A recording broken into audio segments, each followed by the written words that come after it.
Sodium's getting high, and vitamin B12. You're getting nourishment from the nuts variety that you delve. You may think of dirty jokes, all your 69 tropes. But Capo continues lunch, he continues to munch.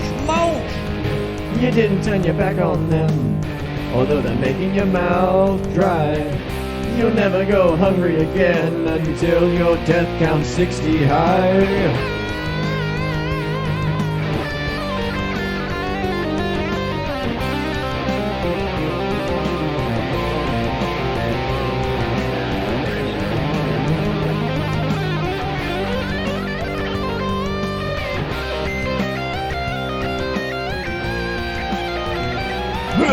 Shut up!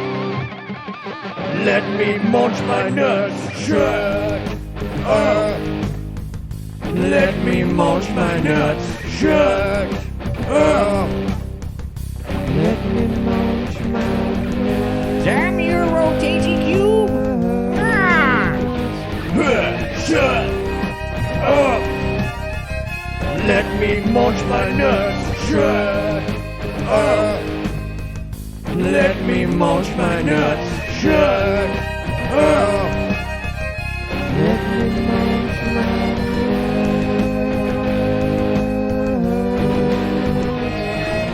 Shut up! Let me munch my nuts. Shut up! Let me munch my nuts. Yeah. That was a fucking jam! Today, we pay homage to the streamer's salty snack of choice, and the capo who's brave enough to defend their honor. Sit back and listen for a while, friends. You're in for one hell of a salty surprise. Sometimes streaming requires a meal, but the chat won't let you enjoy your snack. Unrelenting in that mockery, you fire back with words of wisdom and attack. Shut up! Let me munch my nuts. Shut up! Let me munch my nuts. Shut up! Let me munch my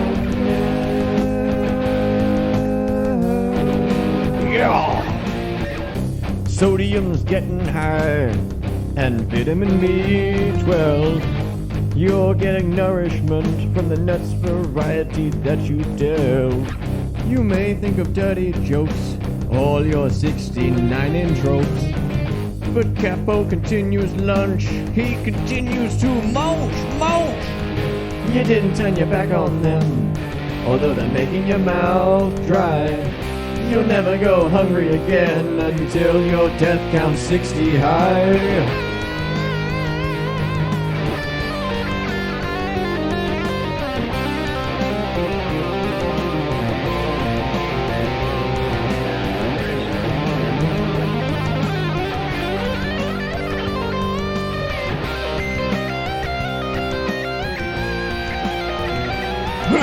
Shut up! Let me munch my nuts. Shut up! Let me munch my nuts. Shut up! Let me munch my nuts. Damn your rotating cube! Shut up! Let me munch my nuts. Shut up! Let me munch my nuts. Shut up! Let me munch my nuts.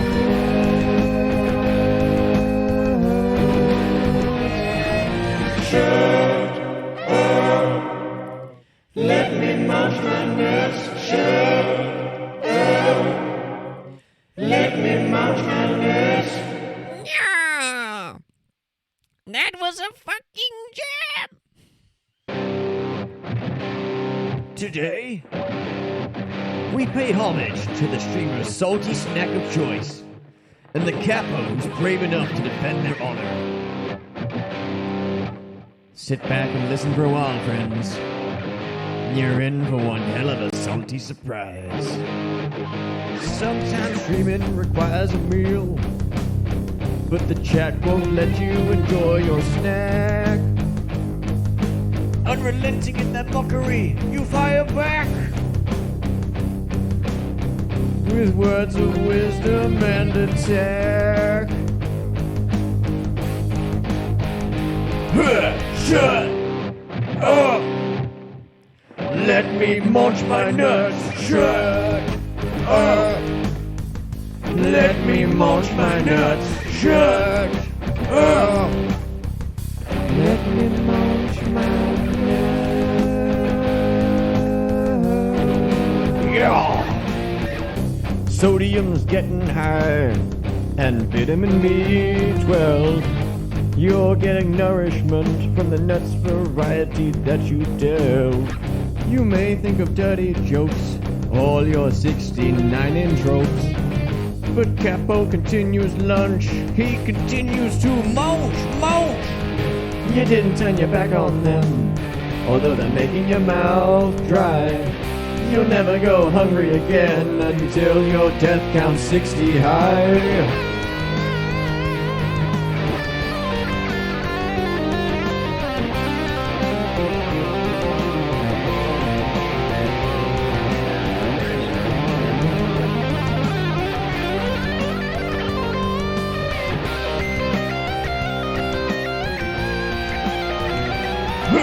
Shut up!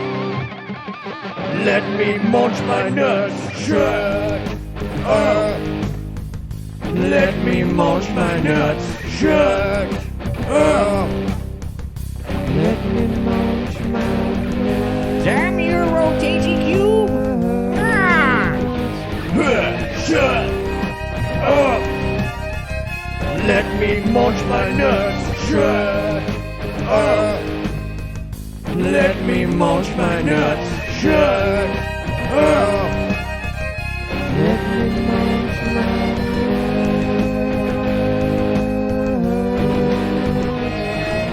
Shut up! Let me munch my nuts. Shut up! Let me munch my nuts. Yeah! That was a fucking jam! Today, we pay homage to the streamer's salty snack of choice, and the capos brave enough to defend their honor. Sit back and listen for a while, friends. You're in for one hell of a salty surprise.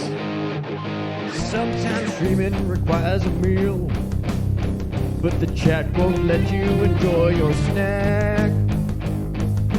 Unrelenting in that mockery, you fire back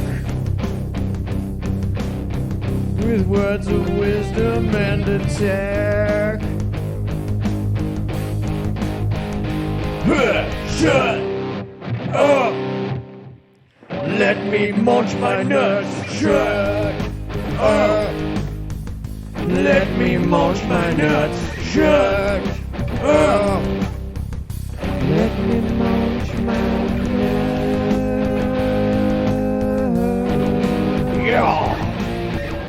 Sodium's getting high, and vitamin B12. You're getting nourishment from the nuts variety that you delve. You may think of dirty jokes, all your 69-inch ropes.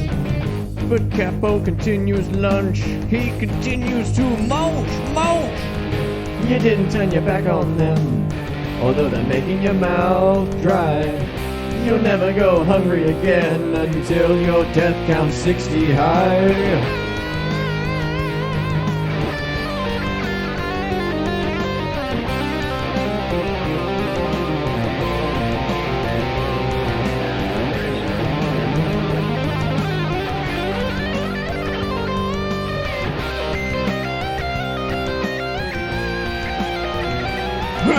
Shut up! Let me munch my nuts. Shut up. Let me munch my nuts. Shut up. Let me munch my nuts. Damn your rotating cube! Ah! Shut up. Let me munch my nuts. Shut up. Let me munch my nuts. Shut up. Let me munch my nuts.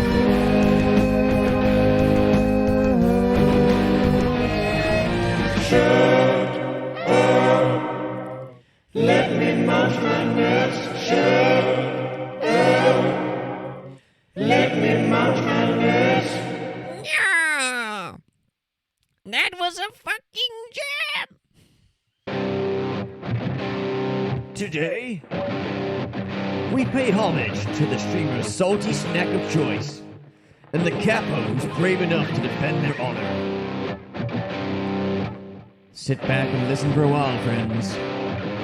You're in for one hell of a salty surprise. Sometimes streaming requires a meal, but the chat won't let you enjoy your snack. Unrelenting in that mockery, you fire back with words of wisdom and attack. Shut up! Let me munch my nuts. Shut up! Let me munch my nuts. Shut up! Let me munch my nuts. Yeah! Sodium's getting high, and vitamin B12. You're getting nourishment from the nuts variety that you delve. You may think of dirty jokes, all your 69 tropes. But Capo continues lunch, he continues to munch. You didn't turn your back on them, although they're making your mouth dry. You'll never go hungry again until your death counts 60 high.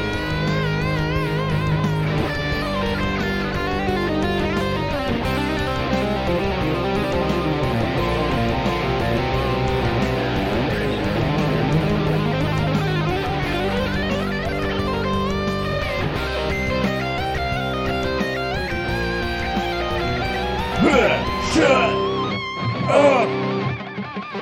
Let me munch my nuts. Shut up! Let me munch my nuts. Shut up!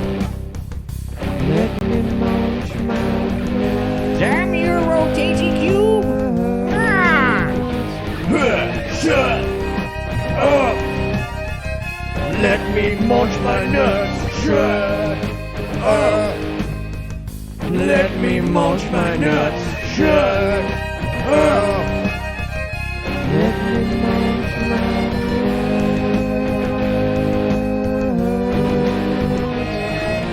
Shut up! Let me munch my nuts. Shut up! Let me munch my nuts. Yeah! That was a fucking...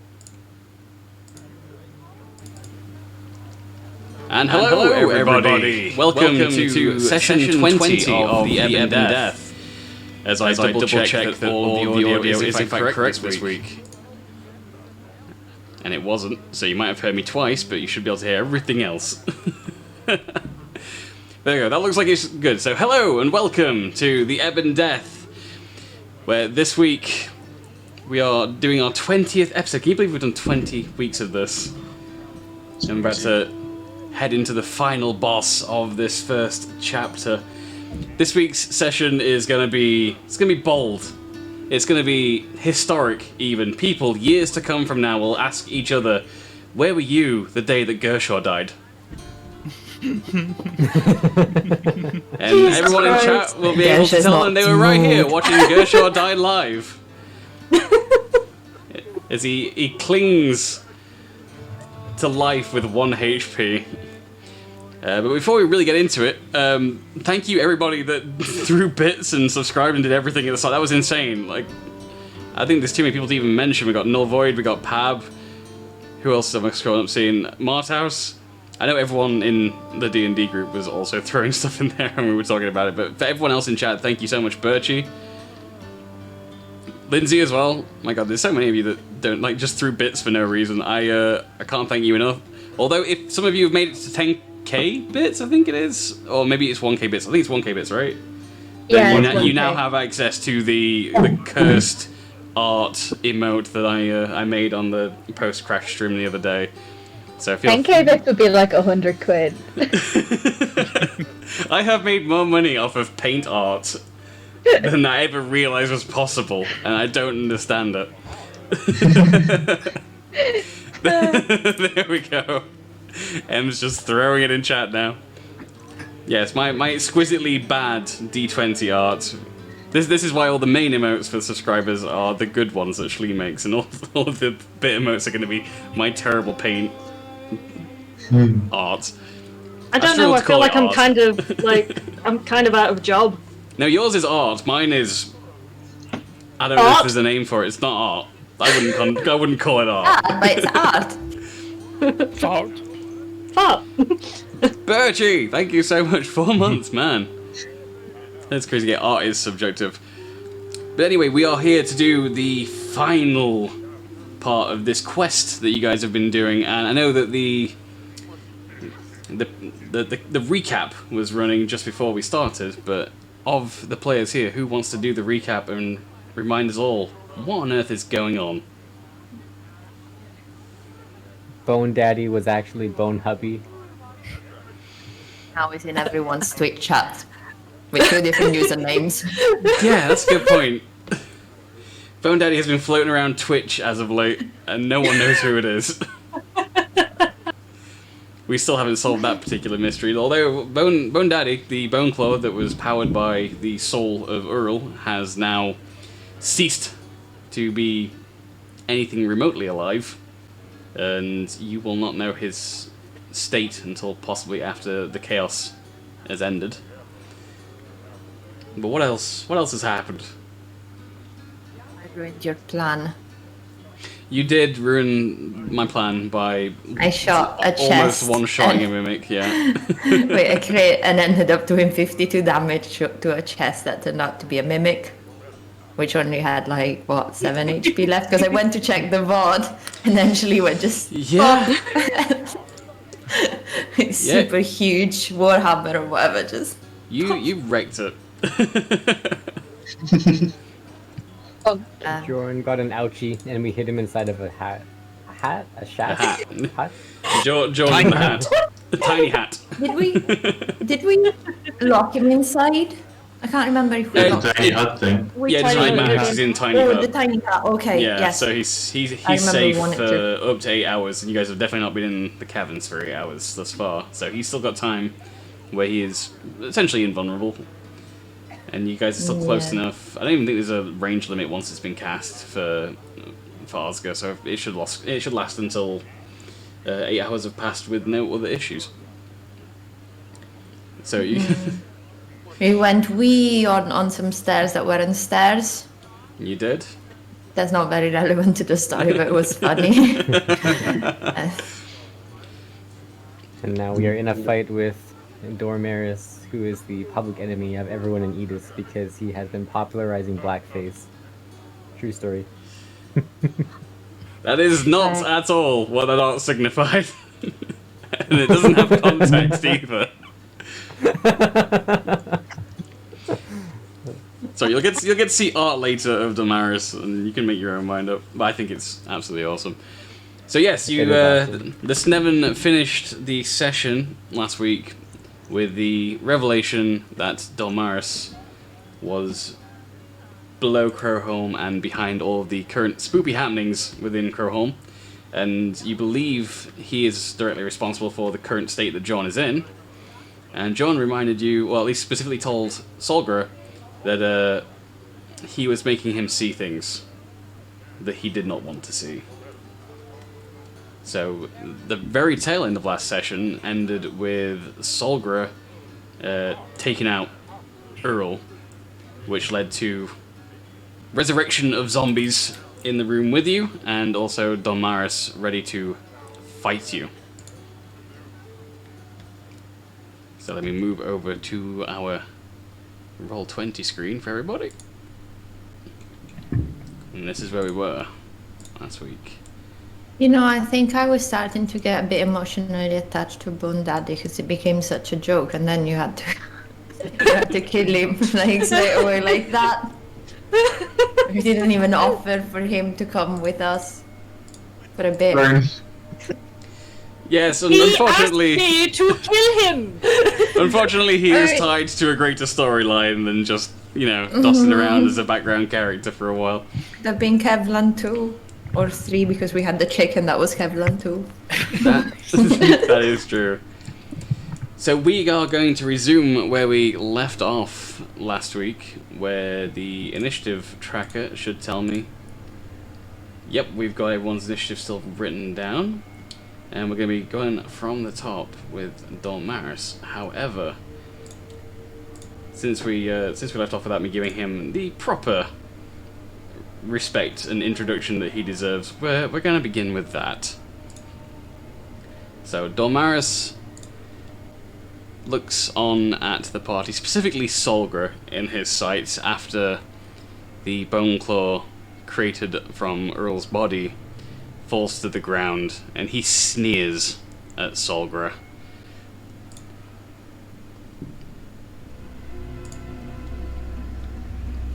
And as he sneers at you, Solgra, you see a wry smile appear on his face as he regards you. Foolish orc. I have lived for centuries. I have taken that which was most precious from your mentor, and I have taken that which was most precious to you. None of you have anything left that I desire, except for maybe your souls. But failing that, I'm happy to see you in the dirt. And with that, he steps forward and begins to cast a spell as he locks eyes with Solgra. Although blue flames begin to wreath his hands as he points a hand forward to begin casting and sending fire in Solgra's general direction, he instead points his hand down and begins to burn the corpse of the Bone Claw to ash as he looks on at Solgra, eyes fixed on hers, as he just grins.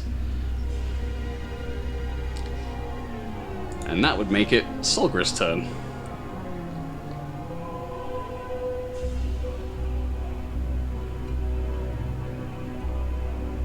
I would like to rage. Of course. Let me just make that happen. So Solgra begins to rage, and we begin with Solgra versus Domaris. Round 1. Fight!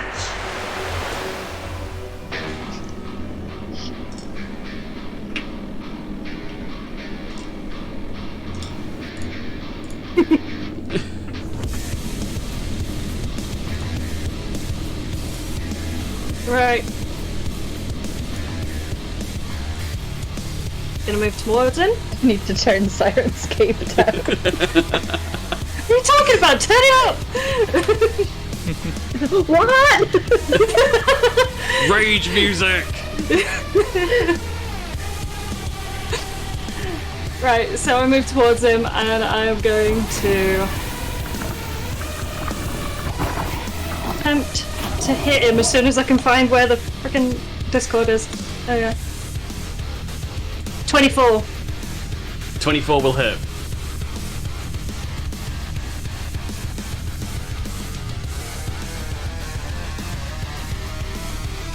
12. 12 damage. He has no resistances to that, so...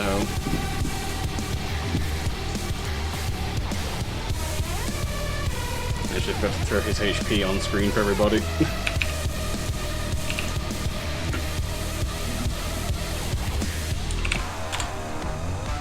Yeah, that hurts. That hurts a lot.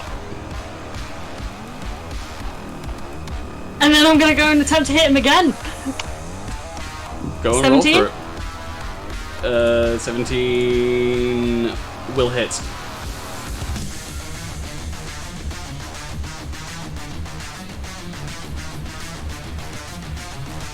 16 damage. What was that? Sorry, 16. 16. That also hurts a lot. And then I'm gonna use my bonus action to frenzy and hit him again. Roll for it. That's not gonna hit, it's a 9. 9 will not hit. Right, how far is...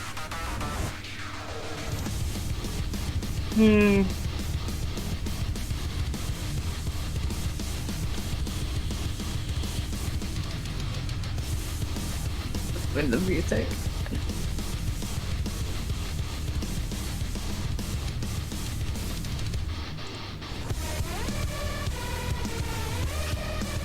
This is Solgra's moment to rage. We needed rage music.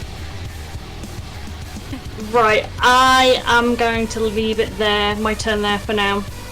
Alright, so as you wail on Dormaris, you can see that he's letting most of these hits through, and every bit of contact that you make, you can see that you're connecting, you're doing heavy damage. Whatever little blood still pulses through Dormaris' body is just raining out of his wounds and splashing to the ground. But still he stands in front of you, no-selling your attacks, just letting you hit him. And he continues to stare at you with the grin on his face. And that's going to throw us up to Sharid. Okay, I'm going to attack the zombie beside me. Okay.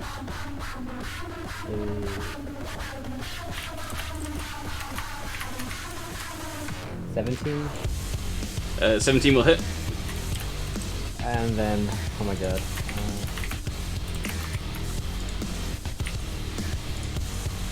15 damages. 15 damage.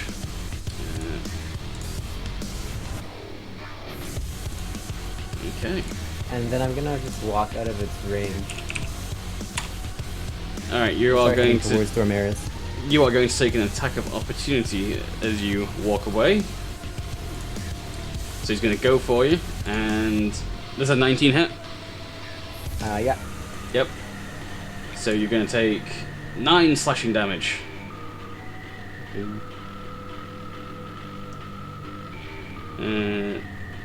Yep, that's all he can really do to you with his attack of opportunity. So yep. And is that the end of your turn? And can I fly in this cavern? The cavern roof is about 20 feet up, so yeah, you can just about fly, but you're not going to be able to get too far away from things below you. Things are still going to have maybe enough reach to attack and grab you while you're in the air. Okay, then I'm gonna fly another 20 feet to get closer. Okay. And then does my my berry boy down there also have an attack? Yes, your whatever they were. I should have changed the icon for them and forgot, but yeah. Magma methods. The methods, yeah. That one is still active. Oh, okay. It's going to do a smack on that zombie.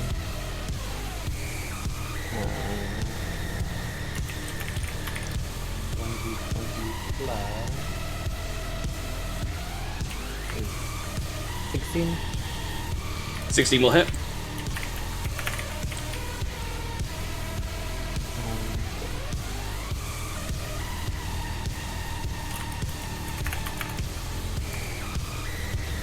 and does 5 damage. 5 damage. Okay. Does that end your turn? Yeah, that's all. Alright, that brings us to Corporeus. Okay. I'm gonna.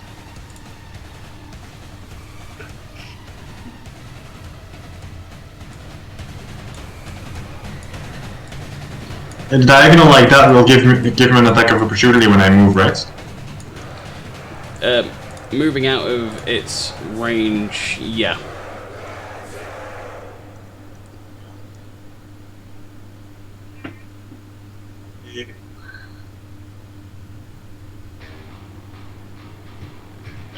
I will. I will. Do you want to do that straight away? Sorry, I was just changing your volume on Discord because you're a lot louder than everybody else was. Oh, sorry. No worries. So, sorry, well, you're moving out, so you're going to take an attack of opportunity from it. So that's Before you do, I still have my mirror image active. So you need to roll a d20 and roll over. You need to roll under 5 to hit me, and not one of the duplicates. Okay, and he misses you. Okay, that eats one of the duplicates out. Hang on, no. Oh, no, I think you need to actually attack the duplicate to see if you take it out. Although I imagine it won't be hard. Oh, so you need to roll again for the duplicate. Yeah. Alright, so rolling for the duplicate. And what does he need to get? Is it below 5 still? No, so that is just the odds of hitting one of my duplicates. His AC is 12. Alright, so that's a hit. I don't know if the duplicate has HP, but if he does... No, it just dies. Okay, it dies when hit. There goes one duplicate then. Yeah. But you got out of that without taking any damage. I did indeed. Okay, I'm continue moving up. So that was 1, 2, 3, 4, 5, 6, 7, 8.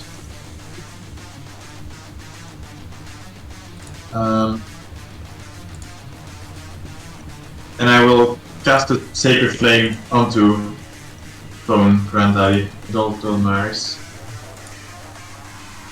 which is 60 feet, so that's plenty of distance.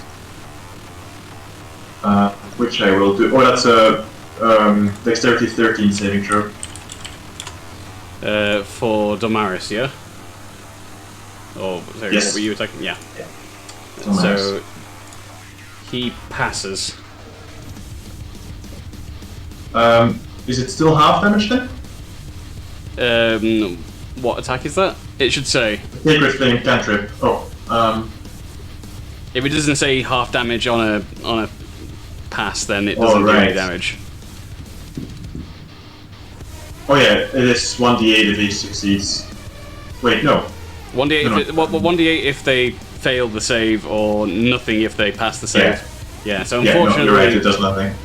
I mean, not to dishearten you, like, he passed that by the skin of his teeth. Oh, that's okay, that's okay. That was real close. I think that's all I can really do without thinking bonus action-wise. Actually, I will do a Healing Light on myself and get one cheeky d6 in there. For all of 5 hit points. And that's my turn done. Alright. And that brings us down to M. It's M's turn. Yes, I would like to rage internally and be angry at the situation. And I am gonna shoot at Bone Granddaddy. So,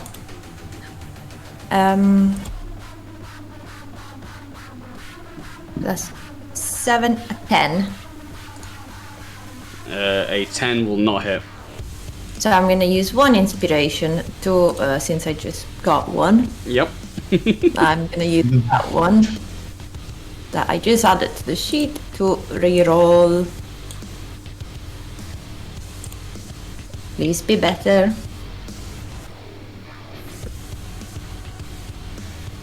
17. That will hit. That's it. That hits. Okay. So, B6 plus 4, 10. Can I sneak attack since he's engaged in combat with Solgar? You So I can, technically have yes. advantage.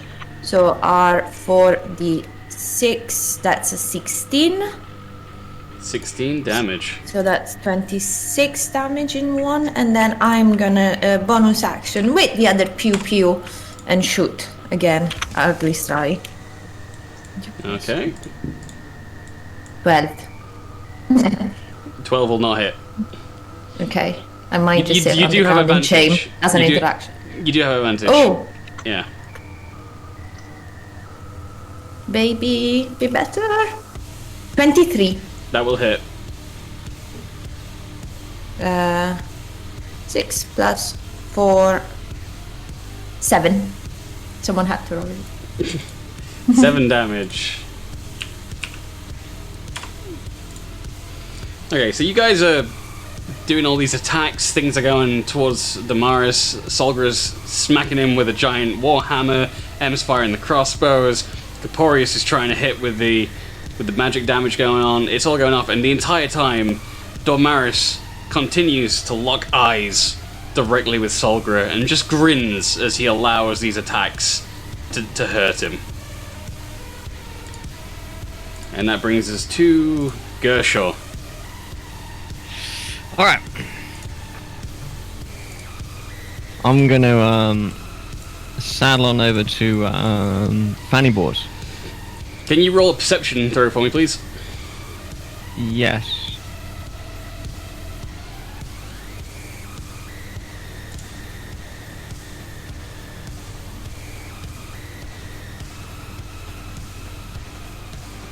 $18. Excellent. Good stuff. Alright, keep going. With your turn, I mean. What about the perception roll? I mean, Stuff he says. you can see that you're screwed.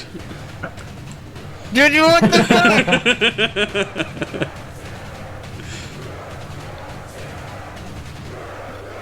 Okay, and then I'm going to interact with Fanny Boars and take a potion from him. Okay. It's potion of greater healing, and then use my interaction to use that. Oh, okay, it's the interaction interacting with him. The interaction will be getting the potion of healing. You can use your potion of healing, I guess, as a bonus action. Can I do that? If so, then I'm going to do that. Yeah, I believe you can do it as a bonus action. Okay, so I'm just going to roll 4d4 plus 4 is a potion of greater healing, if I remember correctly. Yep. So Gives me 14 total health back. you're on 15.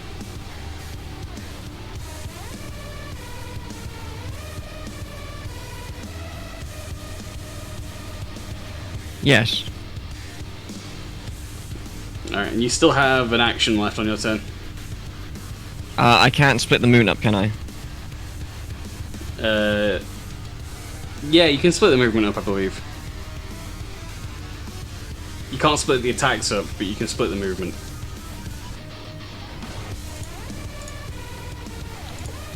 Okay.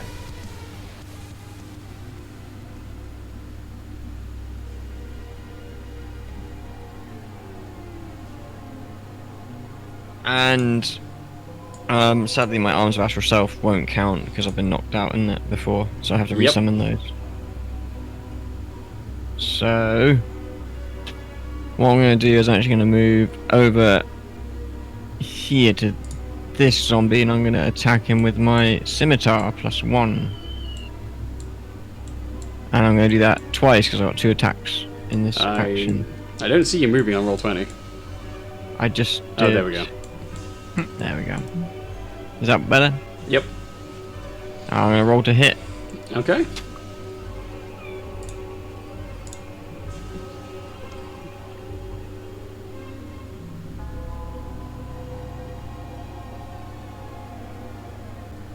Critical hit. Alright. Roll your damage. Oh dang. So my total damage would be 12 because it's 1d6 plus 6. So I'm Yep. plusing 18, aren't I? No, you're just adding. Yeah, you're adding 18. 'Cause it would be plus 6. Yeah, roll. Yeah, sorry. I just realized you like shortened it down yourself there. Yeah, of course. Yeah. Roll 1d6 plus 18. 19 damage. So 1 plus 18. Still, it's something. And this is why we have this rule, because otherwise that would have been 2. Yeah. But sorry, how much was that? That was 19 total damage in that attack, and I got 1 more in my action. Okay. I'm rolling to hit again. All right. 25, nearly another crit. Jesus. That's gonna hit.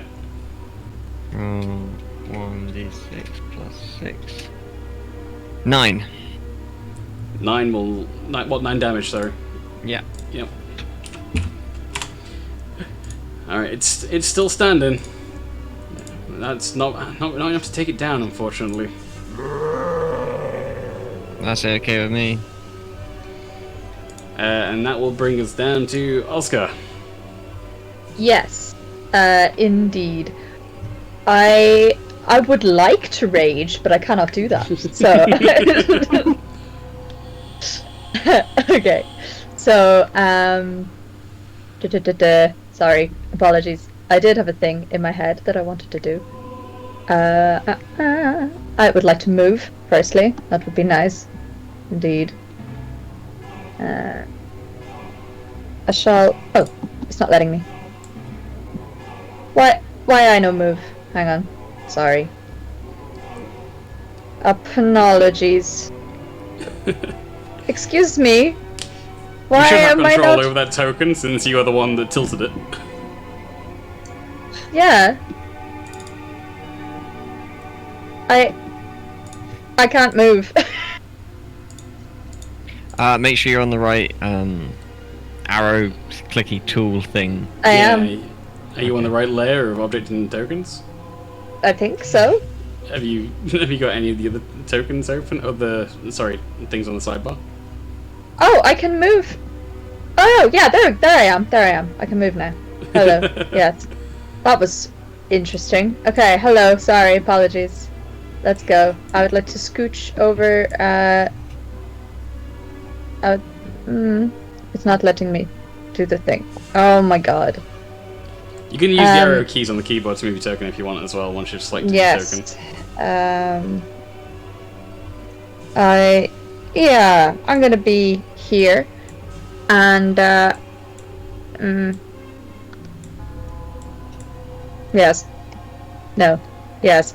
And I would like to Chaos Bolt. So that would be quite nice. And so that is... Sorry. Chaos Bolt. So plus 6. Okay. Okay. Okay, hang on. Rolly boys. There we go. Plus 6. I'm the slowest roller. Okay. That is 14. That will not hit, Oh, unfortunately. snad. You say you're aiming at the zombie or Damaris? Damaris. No, it will not could've hit Damaris, changed it. unfortunately. Will it hit the zombie? Can I say I meant the zombie. I mean, it would have hit the zombie. I mean, you also have inspiration, I'm just saying. I do have inspiration. Is it worth using my inspiration? I don't know, is it worth using your inspiration?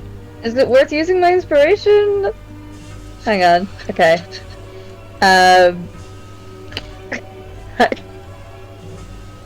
There are people typing furiously.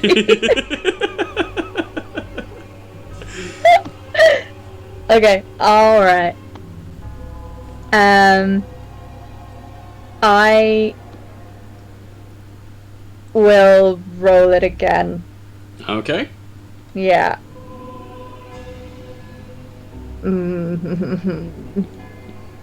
Go ahead and roll again for me. 3 plus 6. 16? That will hit. Yay!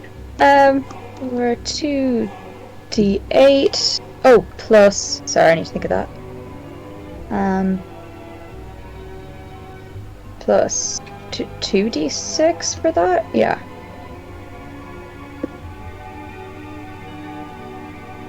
That's 16 and 19. No, sorry, that's 19. Sorry. 19 total damage.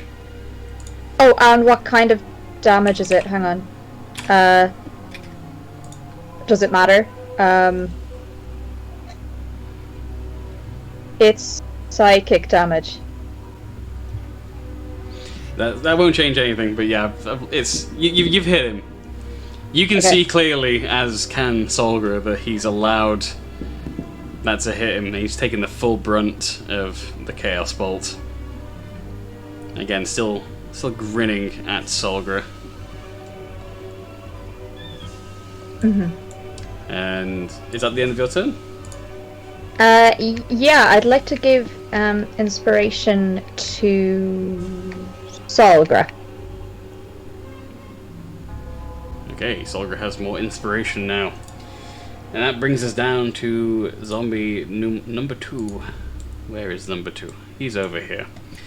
So he can, like the other zombies that are up here in this top part of the cavern, they can smell weakness.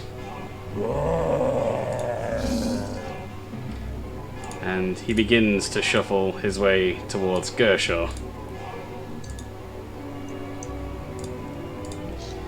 And he's going to roll to hit Gershaw.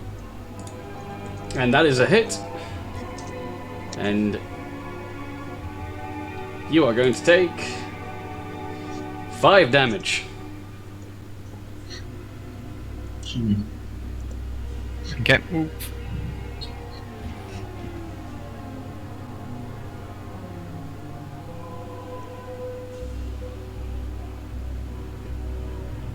Alright, and that's the end of that zombie's turn, and now it's zombie number 5's turn. And, where's Ladies and gentlemen, this is Zombo number 5. Zombo number 5 attempts to attack the last Mephit. And he's going to attack it. Does a 19 hit? Yes. These rolls. He's going to do a total of 7 slashing damage.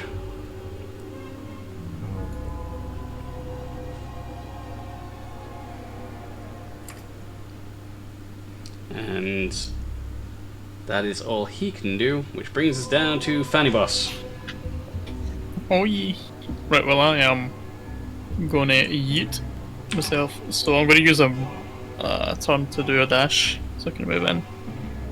So I'm gonna move to here. Okay. And I'm assuming my sword's still flaming from the last session. It is. Good. So is that a conscious decision for all of you to move south? Just wondering. So this is a good thing. I like how we've got this fight going on down here, and then I just pan up, and there's this chaos up here. We tried to tell him the plan, but he didn't read the telepathic link and just... That's fine. So sorry. Yes, Funny Boss, do continue with your turn. Right, so I'm going to roll to hit. Okay. The old smackaroni. Right, 1. Hold on a minute. Let's see. There we go. 25. That will hit. Nice. And roll my damage is 2d6 plus 5. 10. And I want to take a bonus hit action as well. Alright, so that's 10 damage, yeah? Yes. Okay. Right, I'm going to use my bonus. 1d20 plus 8. That is 24. That will also hit. Roll my damage again, 2d6 plus 5. 15 15 damage. So total, that's 25. Okay, so as you swing the flame tongue greatsword, currently emblazoned and burning with every swing, you see that Damaris isn't really putting up much of a fight. Each of your swings strikes true and cuts into his body. And on the final swing, your sword gets stuck as it cuts into his rotten flesh and finds bone. Only, you've cut down many zombies before with greatswords less powerful than this magical item, and you've had no trouble with your dwarven strength just tearing them, like ripping and tearing entirely. But for some reason, your sword is stopped in its mid-swing by this connection with bone. And as you heft the greatsword back out of Damaris, you can see that he still has eyes locked on Solgra, still grinning, but something starts to change. But first we have two zombies who have to take their turn now. I shouldn't forget about him, so 3 and 1. Is 3 still alive? Oh yeah, it's 3's that one, right? Yeah. So 3 next to Gershaw is gonna swing for Gershaw. And that's gonna miss. So you're safe from that one. He just growls at you a bit. And lovingly caresses your face with his undead hand. Smooth. And the other one also approaches you. And this one attempts to attack you. This one will hit, and you will take 4 slashing damage.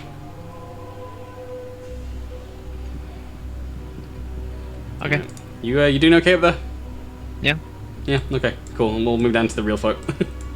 Yeah, it's just mining through the pain.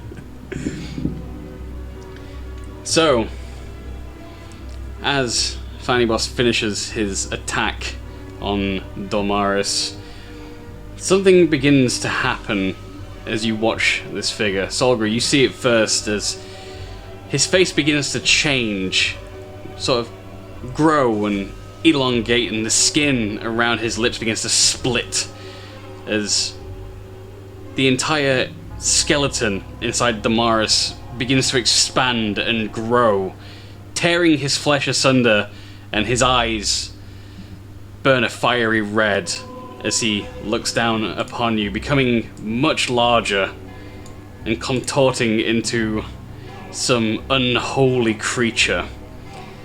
A blast of magical energy exudes from Damaris in all directions, pushing each of you 10 feet back, which I understand will move Solgar onto the bone class. I'm just going to move him. And it pushes him back too. How polite. Respect. It pushes everyone back that was within a certain You're range. big boy. Here, big boy, now. And now you can see stood before you, towering over you, lumbering almost, is a creature made of rotten sinew and bone, as a long tail extends behind him and wraps back around, poised to attack as it growls at you and snarls. You still hear the voice of Damaris from within this new creature.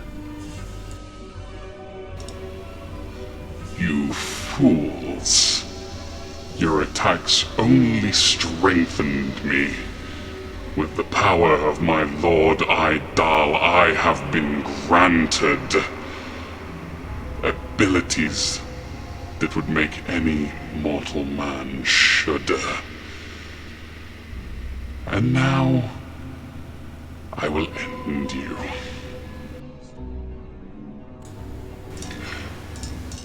Round 2, fight!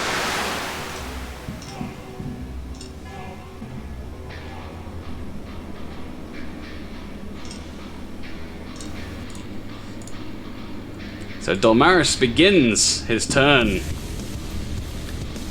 by first having hit points added to him correctly. Which would be...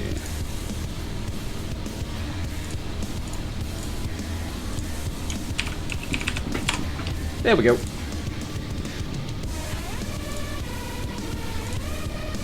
And from where he's poised, he will have to step forward. But he's going to attempt to attack Solgra, and he steps forward, and he reaches out with a large skeletal claw and begins to slash at Solgra. The first attack hits, doing 5 slashing damage, so you're raging, so that's 2 slashing damage. You're very angry. And he'll attempt to attack again. That one will hit, and you will take 10 slashing damage, so that's 5 total slashing damage. And this time, the tail wraps around and strikes at you. What are these rolls? Holy shit. And that's gonna do, that's 20 piercing damage, which becomes 10 damage because you're raging. And that will end his turn. That was 2 criticals, by the way. He rolled a 20 twice and managed to deliver less than 20 damage. Thank God for that. I may have underestimated Solgra's ability to shrug off standard damage. Cool. Okay, that means that it's now Solgra's turn. My turn indeed. To rip and tear.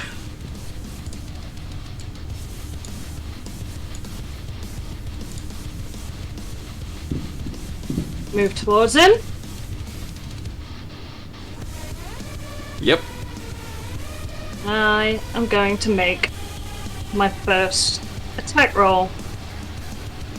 10, but I have Bardic Inspiration, which gives me Another D8. another D8. Another D8. So I have not planned for this. Just roll the D8 on top of what your current Yeah. result.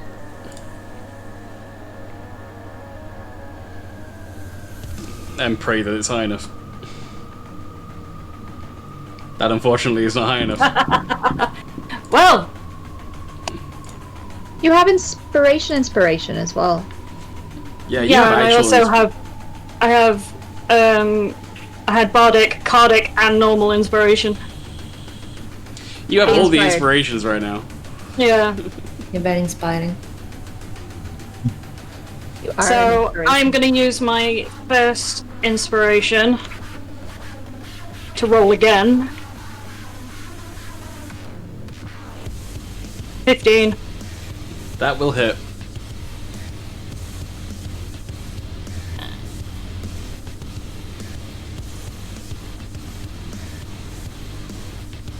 In damage. 18, and did I give him any resistances? Oh, he has non-magical resistances, which don't mean squat against Solgra, so that's 18 damage. I'm going to use my second attack in my action. 16. 16 will hit.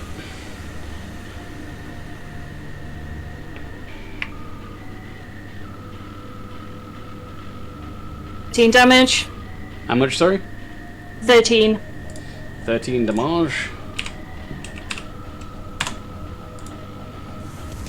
Absolutely pummeling this giant skeletal demon-looking thing. And I would like to use my bonus action, and I would like to frenzy for an extra attack. Go for it. Oh, I put it in twice. Bear with.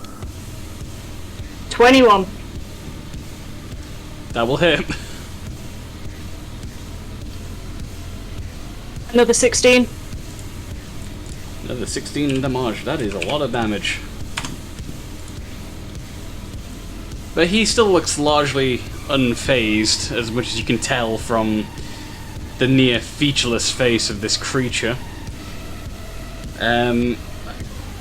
Out of order, can we have everybody roll a... I'm gonna say perception? And either perception, religion, or wisdom. General wisdom throw. Pick your highest and roll on it, and tell me what you got and what you chose. Not wisdom. Wait, Not you, Gershor. You can't really see what's going on. You're currently flooded by zombies, so yeah, you don't get to roll on this one, unfortunately. okay. Everyone else is looking at this thing. You're currently looking at the 3 zombos who are, you know, holding your attention. I'm too angry to notice. 24 perception. 21 perception. 24 perception. I got 19. Okay, so those of you that got above an 18, did everyone roll on perception then? I rolled with religion instead because I had a +1 on that. Oh, okay. So those of you that roll on perception, you'll see this creature, and you see there's definitely the look of devil iconography about it. It's not your standard zombie. Fanny Boss, however, with your knowledge of religions, and especially any of the religions that deal with fighting against evil creatures, you recognize that Dormaris has metamorphosized into a creature that looks vaguely reminiscent of sketches that you have seen of a bone devil. Lovely. And that's going to bring us to Shari's turn. Okay, I'm gonna cast a Fireberry. So it's here.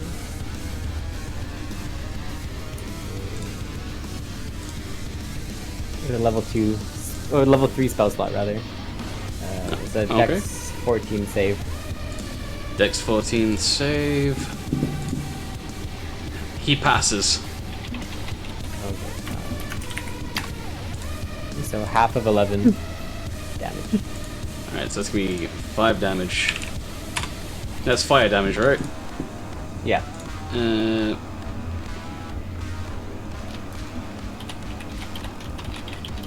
Alright, yeah, you still do damage. He's not all the way transformed into a bone devil, so yeah, the fire will actually hurt him. And can I see how long is his tail? Do I have stats for this? It's about as long as a wrist tail. Does it look like if I were to check that door behind him that I would get the old smackaroo by the tail? Oh, most certainly. I'm gonna just chill here then. It's the actually. Sorry, let me just look at the map again just to see what space we got here. Yeah, so the tail looks like it's probably about 10 foot. Okay. So you could surmise that he has about a 10-foot reach with it. Gotcha. Okay, then let me see. Yeah, I'm just gonna chill then. And all then right. my Mephit will cast a fire breath at Dom as well. Okay. It will be a Dex 11 saving throw. Dex 11 save. He passes it. Oops. That is 7 damage halved. Okay, so that's going to be 3 damage. I mean, you're definitely getting hits in. Does that end your turn and your pet's turn? Yeah. Actually, I'm gonna move over here and just chill beside the Zombo. All right. That brings us to Caporius's turn. Yeah, I'm gonna... As an interaction, I would like to munch some potion. Can I do that? As an interaction? Or would that be a bonus action? I think that would be a bonus. I think that's how we've ruled it in the past, is consuming potions is a bonus. Right, okay.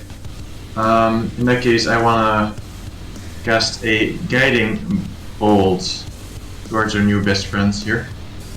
Alright. Oh, that's wrong chat. With.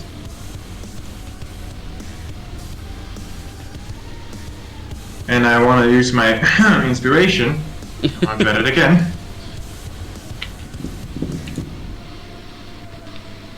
For 23. 23 will hit. Very nice. Okay. So, roll damage.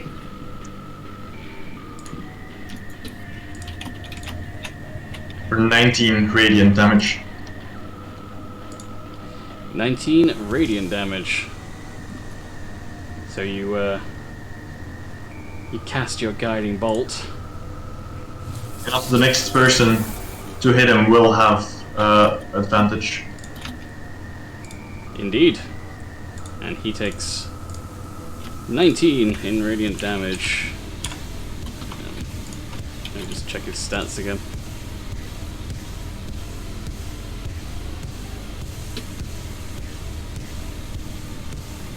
Okay, cool. Yeah, so next person to attack him has advantage, don't they? And then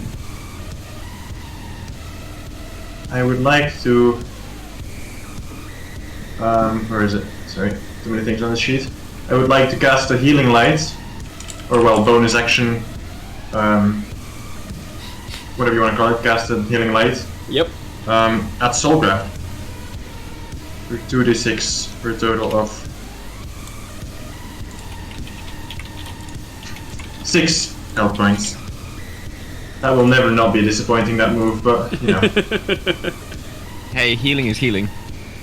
Yeah, that's what I figured, and that's Good all for helps. me. And as That's all for as a reaction to that guiding bolt, bastard. you forgot about this, didn't you? He is a warlock. Oh, I did forget about this, you son of a bitch! Oh! As a reaction, They're just gonna do pichu, pichu, pichu. Yes. No you, no you. he is going to cast Hellish Rebuke at you. Does that mean that as a reaction, that Capo can cast No You back at him again? I don't think that's possible, but it would be funny, so I'm going to allow it. But first, Capo, you have to. You have I'm to out pass. of slots, so I'm not gonna be casting anything back, unfortunately. Oh no. Aww. You have to pass a. It's a DC 15 Dex saving throw.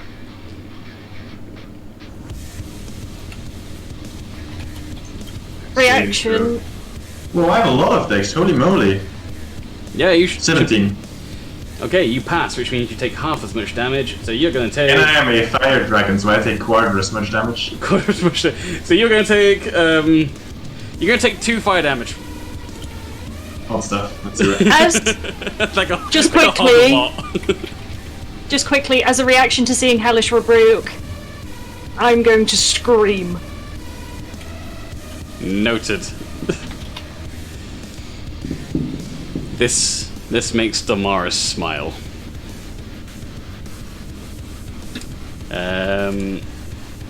Yeah, that's just his reaction for doing that. Cool. And you did your bonus action and actions. That brings us down to M. Yes. I'm gonna move here.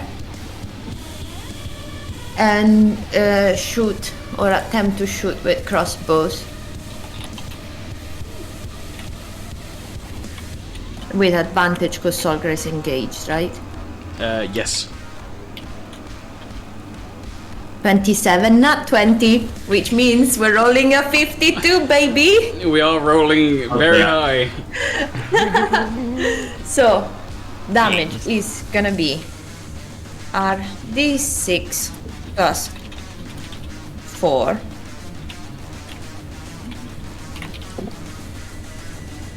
No, we're not rolling 52, that was the result of the thing. Plus 34, and that would be my thing, but can I also roll sneak attack on it? You had the sneak attack dice to that as well, yeah. Plus 4d6. So it's 1d6 plus 4, which is the normal one, plus 34, which is the maximum output damage, plus 4d6. Yeah. So 57, get fucked. Unless it's got resistances that I'm not aware of, which is also very likely. In that case, get fucked, sir, with respect. that still does a lot of damage. Does that person know what a meme he's become in the space of a day? Can we unban him? I want him as like a regular everywhere.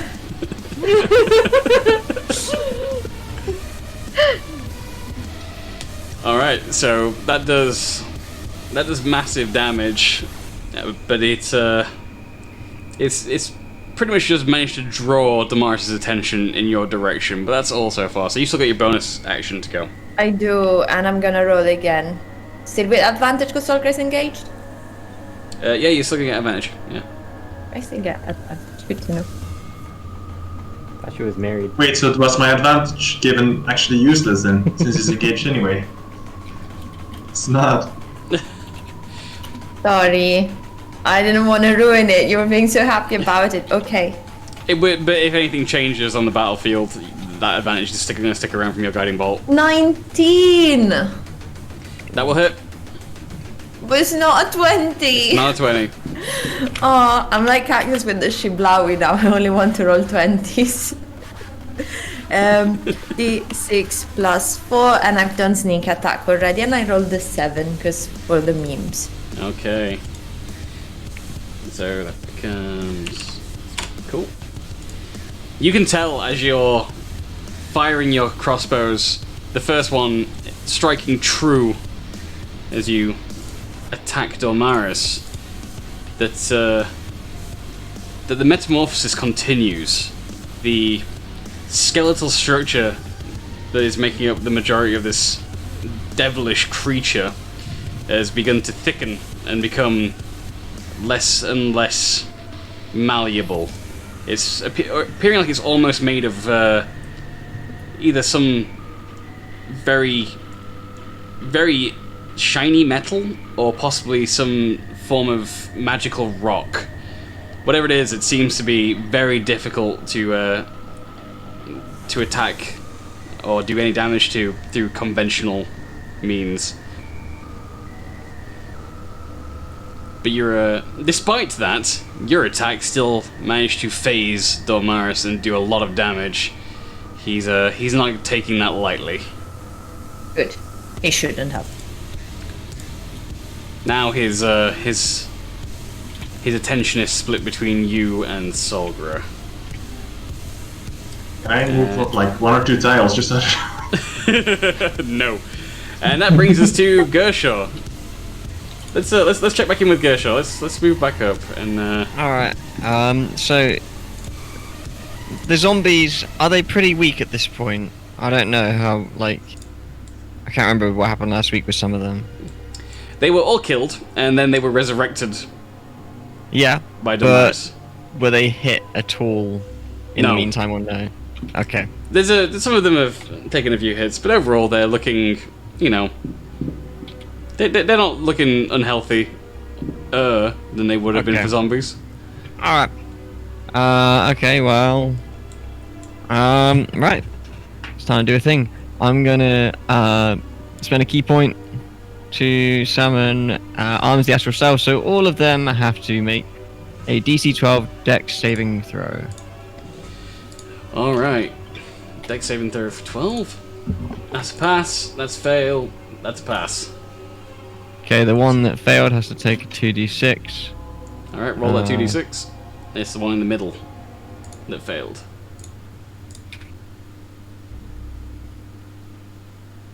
Takes a 9. 9 force damage. 9 damage. Okay. Then I'm going to use my main action to disengage. I don't blame you. You're pulling a Joseph Joestar. Hell yes. Well, hey, I punched a lot of them, so that's fine. Run away! 1, 2. Oh shit. Took the wrong thing. 3, 4, 5, 6, 7, 8, 9, and I go ha ha ah ha ha ah ha ha ha. And I end my turn. Actually no, I can use my interaction to equip my longbow. Okay. Done. Cool. And that brings us down to Oscar's turn. Yo, cool. I would like to bonk with again the Chaos Bolt because it's the only thing that I have that's worth doing. And yeah, so I'm gonna mosey and do that. Hang on. Sorry, Discord is being silly. Stop it. Okay.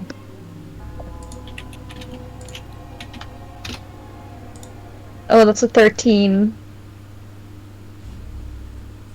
13 will not hit. I would like to. Do I get another action if it doesn't hit, or? No, that would use your action, wouldn't it? Nad.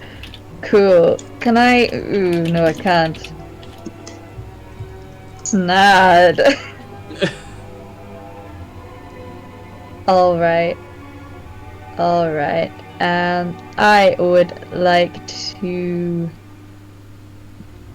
Shit, what do I...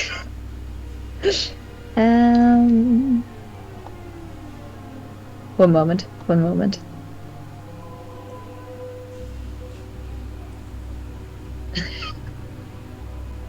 Okay, hang on. Just want to check something.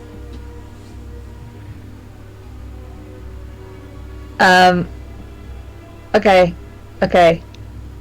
I would like to... Can I cast Vicious Mockery as a bonus action? Does it... I don't think you can do that, can you? Does it say it can be cast as a bonus action? Oh, I thought you could do that. No, I think that's also a regular action cantrip. Nice. Cool. Nice. I thought I could do that with a cantrip. Sorry. Okay. No, I think you may be somewhat out of luck on this turn.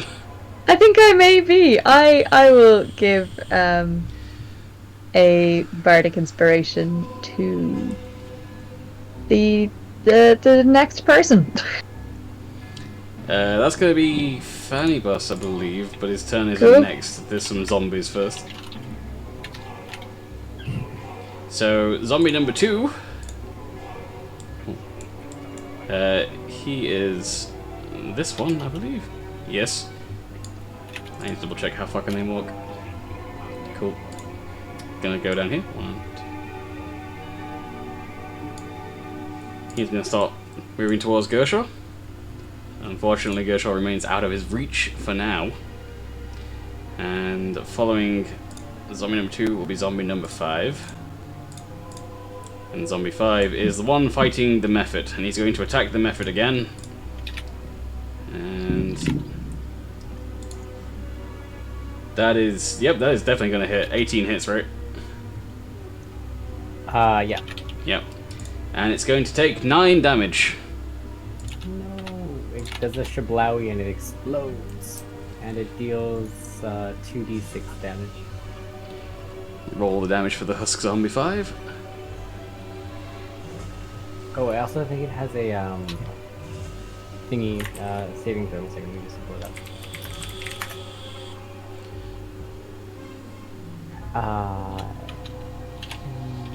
Yeah, DC 11 saving throw.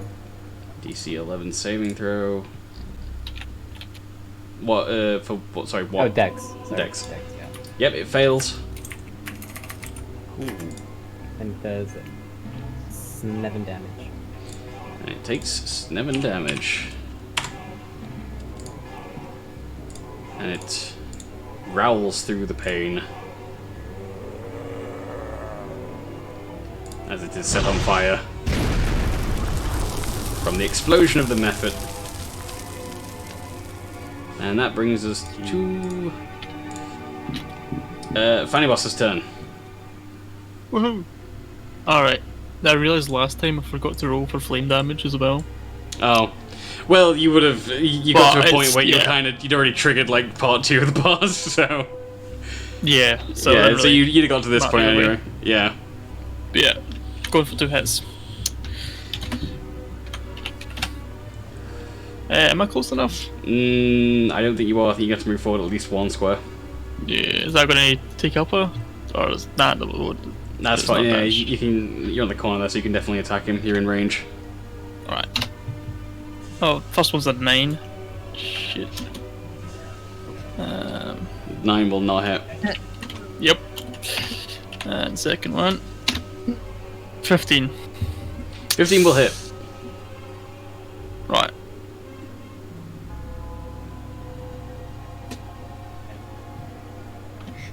Roll the damage.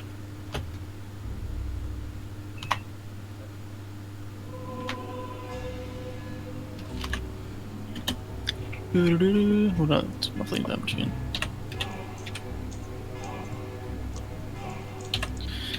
Six, 5. And then it's another 2d6 on top of. Oh, I've rolled it in the wrong place. That was an 8. And then I roll my 2d6. Oh, okay. Alright, 15 total then. 15 total damage. It's a lot of damage. He's taken a lot of damage. So, yeah, you managed to attack him and do some nasty damage despite this strange sort of bone carapace that he has going on now.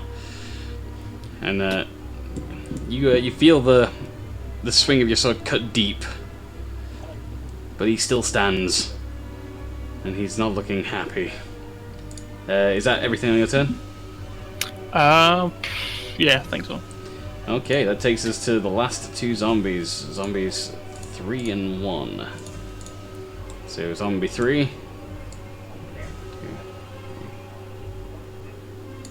He's gonna start following that zombie towards Gershaw, and zombie 1 will also head that way. So they can't reach Gershaw this turn, but they are definitely forming a conga line of death heading his direction.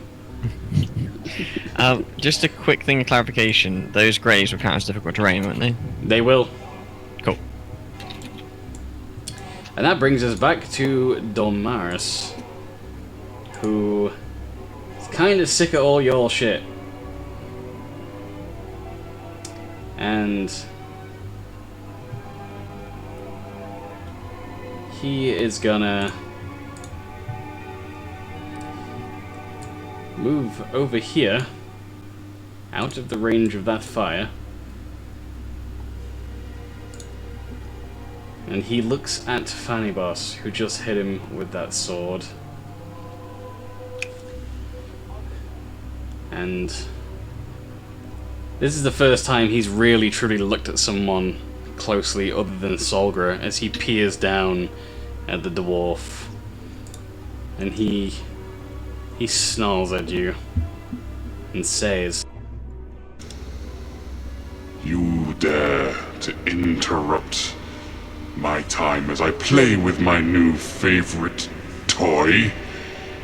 Begone with you. And he reaches out his hand,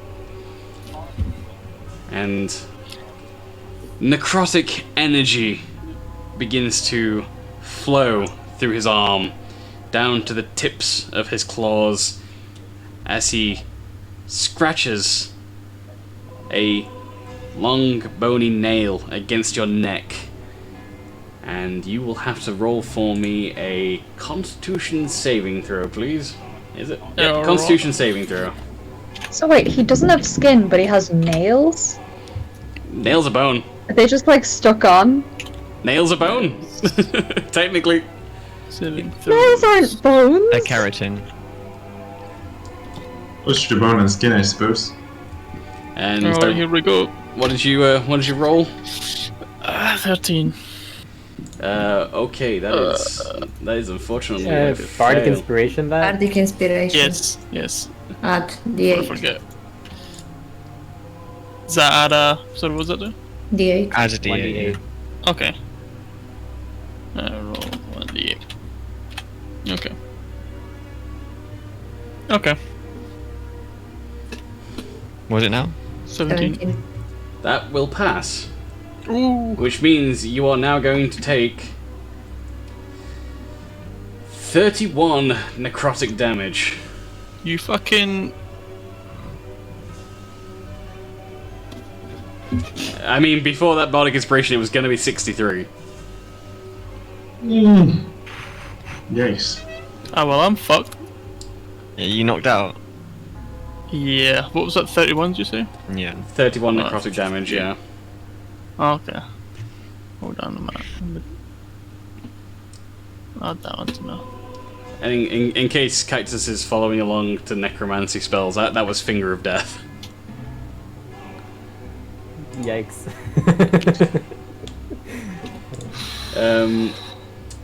So you've not been killed outright, I imagine. You've just gone down to 0 hit points?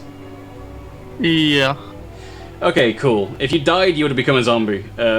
Just don't die, and then you won't be a zombie. Right. Right. And that will end his turn. That's all. He can only do the one. I had to go big or go home with that one, so he can literally do nothing else now that he's taken out Fanny. So that brings us to Solgra. And I'm going to assume I need to change the music back.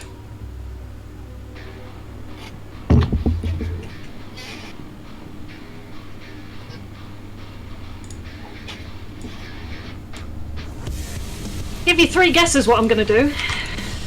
I imagine you're gonna smack him really hard. The attempt will be made, yes. 19. 19 will hit.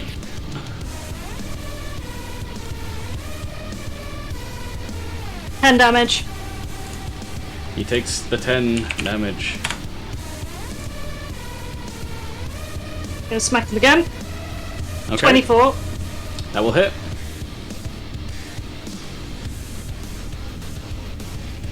$11. 11 damage. Yep. Yep. And I'm gonna use my frenzy. Okay. 19. Will hit.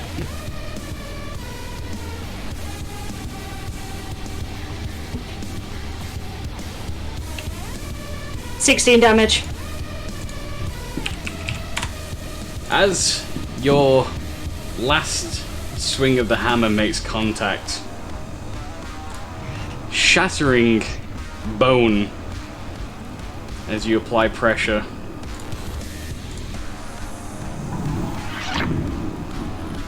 Dormaris roars and his form begins to crumble and shrink until standing before you is the warlock in his semi-original form, I suppose, gnarled and bruised and skin missing as parts of the skin just sloughing off of his hands and arms. He's clearly deteriorating as he looks up at you in agony. And with a shaky voice, This cannot be. How? How could I have fallen to the likes of you? Idol will not be pleased. How do you want to do this?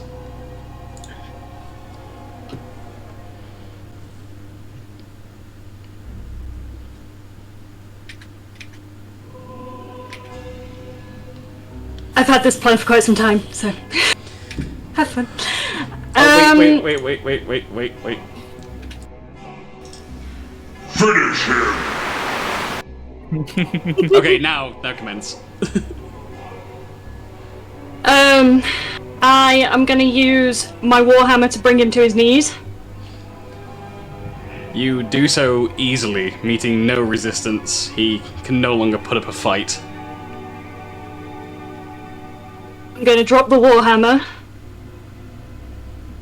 He follows the warhammer with his eyes, looking down at it, then back up into your eyes.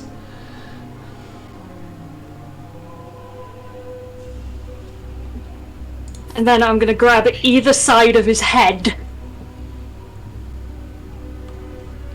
And I'm going to twist it. Hearing every single bone scrape against itself and snap in his neck as I wrench his head off. The sounds of snapping and cracking can be heard echoing throughout the caverns as you wrench his head free of his body with ease, as his body crumbles and begins to deteriorate into ash. His head remains mostly solid, although it's becoming less flesh zombie and slowly becoming more skull.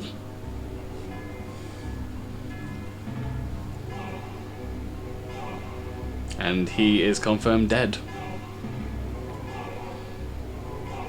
Is what was he wearing? Oh my god, that's so victim blamey. No. Was he wearing some 2021 cloak or whatever? It deteriorated to ash with his body. The only thing remaining is the skull. We still have some zombies. Yeah, I've Oh We've yeah, still the got some zombies. zombies. Are the zombies still up? The zombies are still up. They did not. They did Oh, not I fall. forgot about the zombies. Hey guys! Now the big thing's dead, can you help me? What's wrong with you? Oh, you got. Oh shit! Oh yes. 3. Who's Yeah, you guys next? just left Gershon to cope.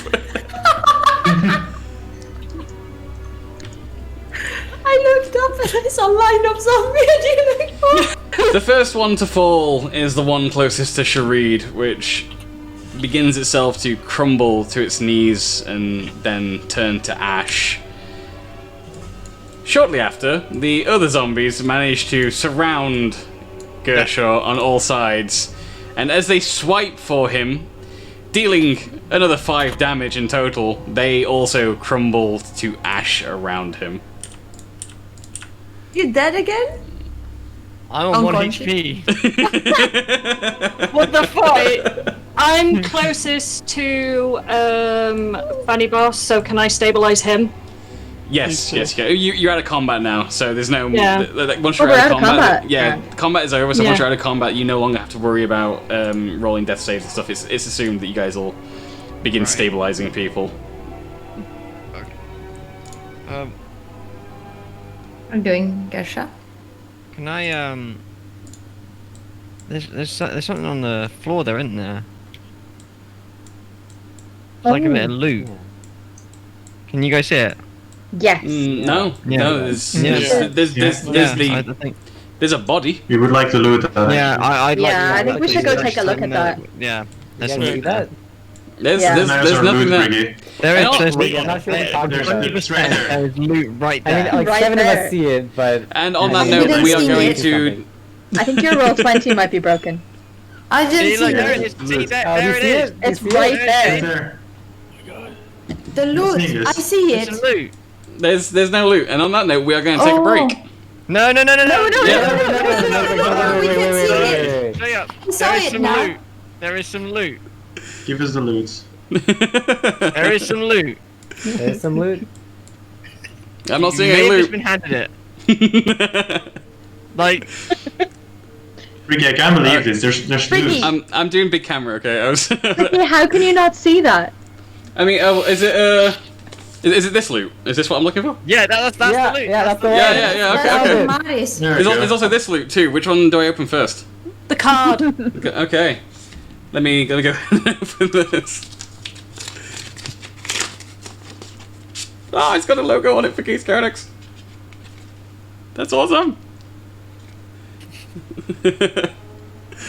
Oh my god, should I read this all out? Yes. Yes. Briggy, happy birthday to the ruiner of dreams, the slayer of hope, and the destroyer of our collective sanity. Thanks for taking all of us with you on this wild ride. Love M, Schlee, Charles A, Cactus Kappa, Russell Kira, Marthouse, Birchie, Coffee, Jeff, Cassie, and Lindsay. And quoted... In character, who are all these people? Quoted at the bottom is... Zombies? You're pretty alright, I guess. Quoted Cactus. I mean, M is the same though.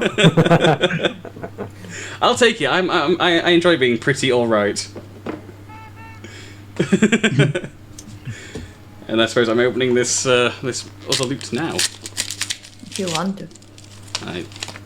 I am intrigued. Ah, fuck it, I'm just gonna tear. Would you say you were going to rip and tear? Rip and tear! Oh my god! Oh, this will be so useful. It's a stream deck! Oh my god, guys. Thank you so much. Happy Told you there birthday. was loot. There was loot. There was loot. No one I know, expected. it's No one early. expected the loot would be my loot. I know it's Ooh. early, Meta. but should we all join in a kazoo birthday extravaganza? Oh my yeah. god! Oh, yeah. I have no idea where my kazoo is. Me neither. Just go. I'll play Just bad take your ukulele guitar. instead. Take your guitar. It's Bad fine. ukulele. Hey, whatever. Yeah. We're not ready yet. Is that the note?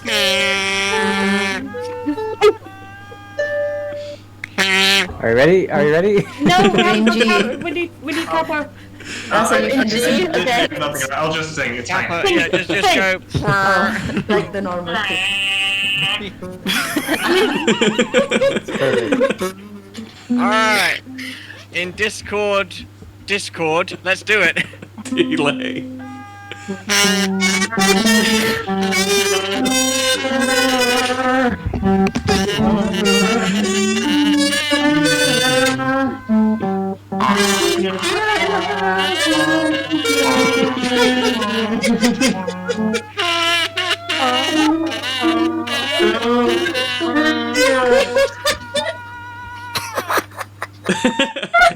Can you use this as sound effect? I'm pretty sure you can put it in the stream deck and just use it as a sound effect. Oh, for sure. I'll be cutting that at some point. Oh, guys, thank you so much. I was not expecting any of this. It's like for people who don't know, it's Bricky's birthday on Saturday, but unfortunately we could not get him to stream, so we decided to celebrate a little bit earlier. All the times I've been like, it's Charles's birthday. Now I guess it's my comeuppance. It's your birthday. It is my birthday. I will That's it, really. be How does it make you feel? old. I will be 31 in like, what is it, 3-4 days? Too soon. It's all good, mate. And on that note, we will take a break.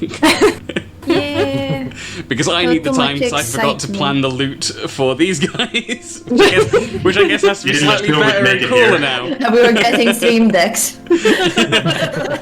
Like, So we will all be right my main back. character is like, what do I do with this? Can I kill, shoot? Oh, I could actually connect it to rolls. Oh, that would be. I need to pee. Let me put some decent like background music on as well for the be right back. Let's get the Drunken Duck soundtrack in here. Let's get some bardic music.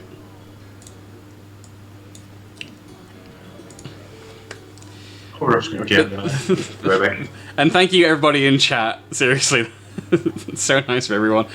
But go on, go do a drop, and Time to pee. we will have a break. And I will try and plan what the loot was meant to be.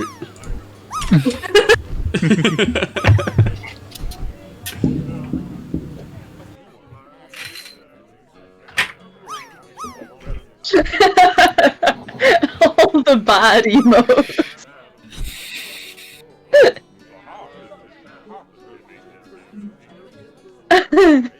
They're so good.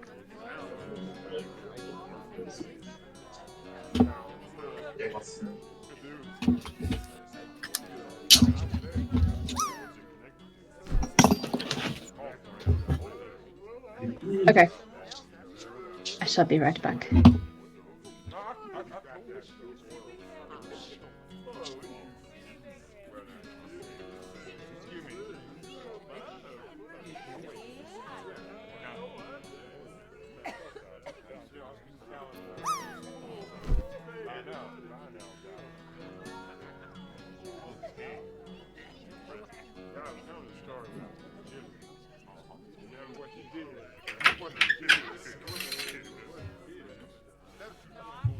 Oh shit. Oh, he's not back yet? You guys are the only people that can hear me. Oh dang it, he's back. Dang it. Oh man, I was just trying to pull like a stream takeover, just like Yeah, the you split were second that you, yeah. doing the same thing I normally do during a break. Oh man. Oh my god, I did not expect that. Told you there was some loot on the floor. Apparently there was, yeah. Oh, you doing anyway, man? You doing all good? I mean, it's technically my birthday now since I got gifts, so I'm eating a dairy milk. Which in simple terms is, yeah, I'm doing good.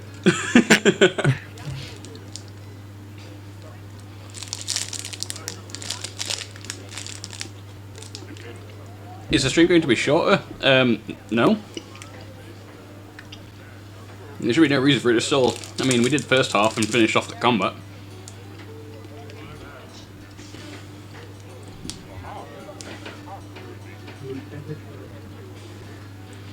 I'm going to be setting up Stream Deck later, or tomorrow. Getting it all working. Whoa, Pab! Dude, you drop so many bits all the time! I really appreciate it, but damn! Like, thank you.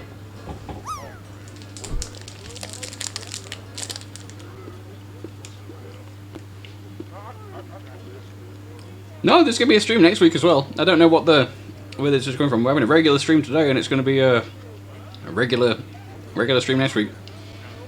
Hello. No, coffee, Oh, it's the not a bits cheat day, mess it's my with birthday. drop. What the hell? Did they? Yeah, look, they're messing with Ant's thing. They messed with my thing. Oh, right. I didn't know you And that could do Ant's that. got. Oh my god, Ant got a 69 because of it. Jesus. Nice.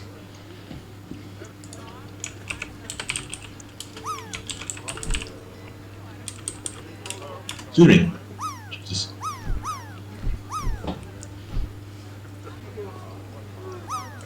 I don't know, Next like, year. the finale talk about. I mean, it's the finale of a chapter. When you read a book and you get to the end of chapter 1, do you stop reading it for a week? Yes. Don't answer that.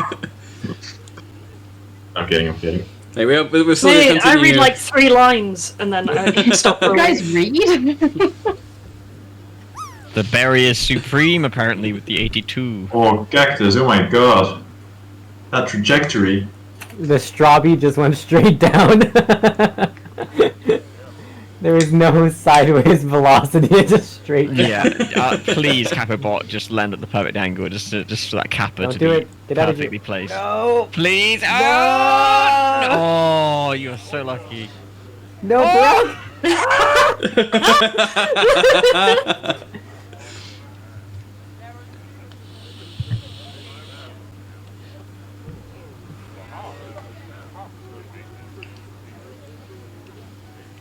The only force in the universe more powerful than the straw bee is the blue bee. I like how I'm just gonna keep using the geeks bad like bit emote and hope that it never wins. It shouldn't win. It should be an automatic loss if you use that emote.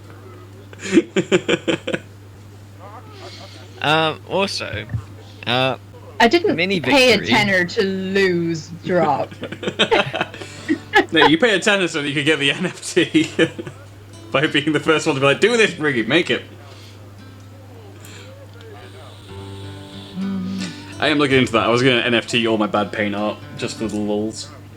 Do it. An original Briggy. Yeah. Mod House, thank you for the 7 bits. You really should have waited until we did a drop so you could have messed with everyone. Oh, there they are.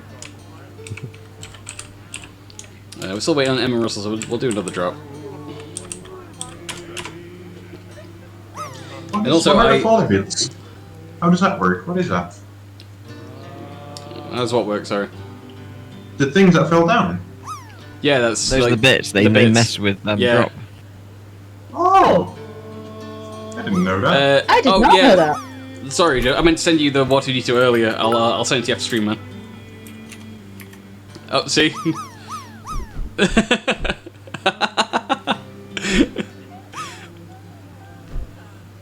What? What the fuck? Stop doing that to me! I was trying to learn!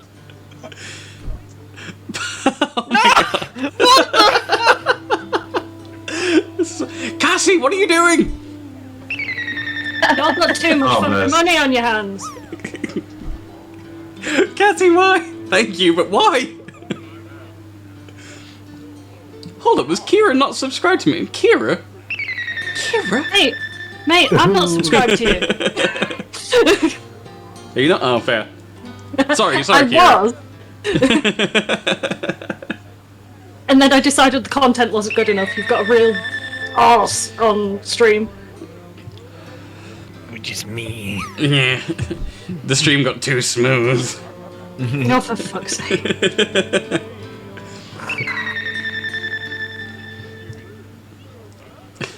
Just keep kind of playing. It's gonna just keep playing the subscription like alert for those 5.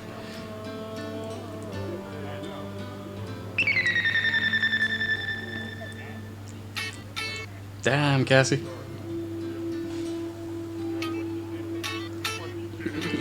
What's the TOS for? Is it because we mentioned smooth?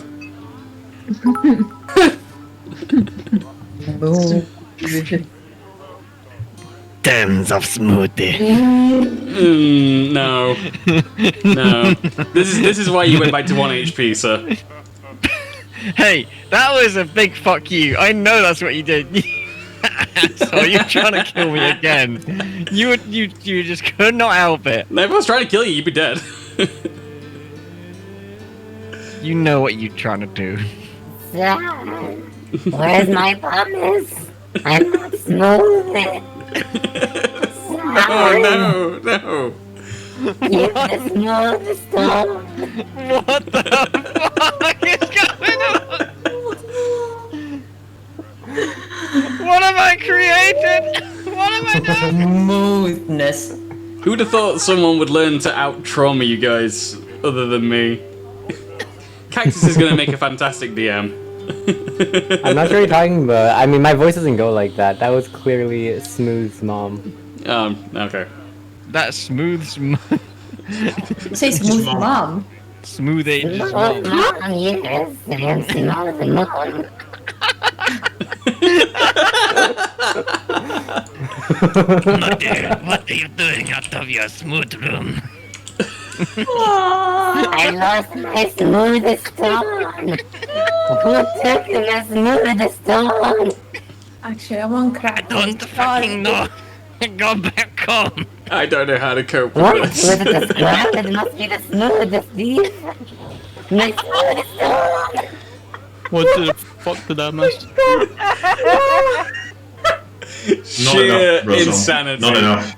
I crave the sweet release of death. I went to get cheese. Let me come back to Smith. Kira in chat just said, Remember "Brittany, you know what that you you must are do. but Kill them." And to smooth you shall return. Lindsay! Lindsay! I love you and appreciate you, but stop throwing money at me. I got hungry. That's fair. The Smooth mom made you hungry? Lee, you right subs. Oh. Always. Oh, Marta's just started another drop. I guess we're doing one more drop. Final drop, everybody. And then I think everyone has returned from break so that we can do the next bit. It's just weird seeing more than one of those emotes in drop.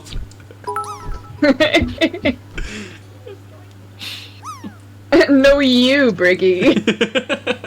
No you. Ahead of me. Oh, the bits knocked me off the pad.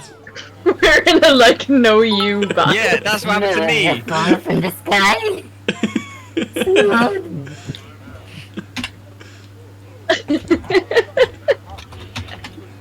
Oh, the bits are so fun. I didn't know that was a thing. Oh, Charles? Ooh! Oh, did I? Unless Deadbeard can beat you. Nice. Oh, the true smoothie. We've still got Coffee and Deadbeard in play. Anyone else get your... I'm proud of your son. That was a good Wait, smooth stream. drop. It's quote at, not at quotes. Quote at for Stream Elements. Oh, Coffee. Yeah, but That's it's close, both. but not quite. Yeah, Streamlab, but the quotes are in Stream Elements, so like... I'm sorry. No, it's not your fault, but like... Here. Alright, well done. Fuck? Well done, Charles. I don't know how to do that. Oh, Sorry. You win the last one. Alright, I'll bring it back to us. Why did I fuck it? no, it's fine, you've got it. Oh, we Oh, added you a added- quote in both bots? Yeah. So it's quote 1 now for Streamlabs, And quote 5. for Stream Elements. Yay, all the bots. I'm sorry, I messed up. I Streamlabs don't know even how to work. delete it. Streamlabs is funny with quotes sometimes, though. Streamlabs Sometimes it does decides suck. just not to work. Alright, we're back on screen now. We're back. We are return. We are returning in. We are. Smoother than ever.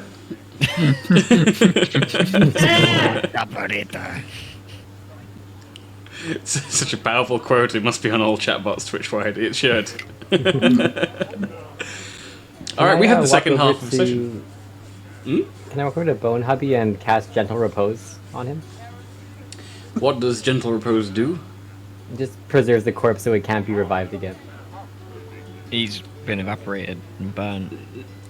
He's not completely disintegrated. It's just all burnt and charred.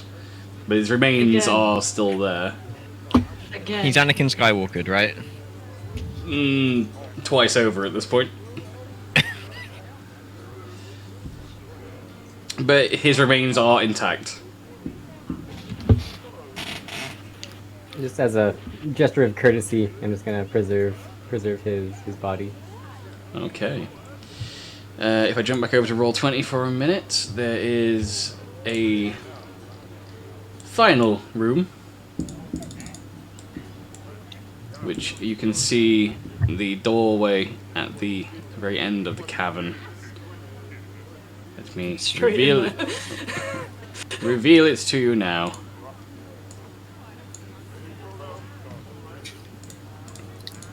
Alright, Bingo and not wings. I'm going in. So, yep, go on, head in. And anyone else that wants to head in there, but it looks as if Gershaw and M have gone first, so if the two of you can roll a perception check for me, please. Was that a car? Just jump. Yep. That's a car. Junk? 11. Jonk's cousin. 11, and M, what did you roll? 14. A 14. 7 plus 7. Nice. Okay, so unfortunately, neither of you see it in time. Could the two of you roll a dex saving throw for me, please? Or an acrobatics. Acrobatics or dex, either of the two.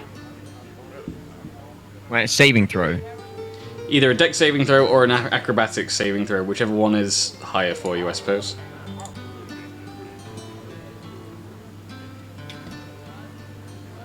13. 14. Okay, unfortunately, you didn't really notice it in time, and you were unable to move in time, and so the two of you will be taking. Oops. I got 1 health, so I'm gonna go down anyway. So You are gonna go down. So you've gone down. Like you're unconscious now, and you are going to take 7 poison damage as darts erupt from the walls on either side of this room with poisoned tips. And as neither of you noticed the pressure plate when entering the room, you've set off the trap and been caught in it. Can I stabilize Gersha? You can now, yeah. Luckily, you don't seem to notice any more traps in the room, and the volley of darts seems to be just the one. Alright, so I'm guessing I'm on 1 HP. You are currently unconscious on 1 HP, yes. Yeah. Okay. Look at this man tanking without taking damage.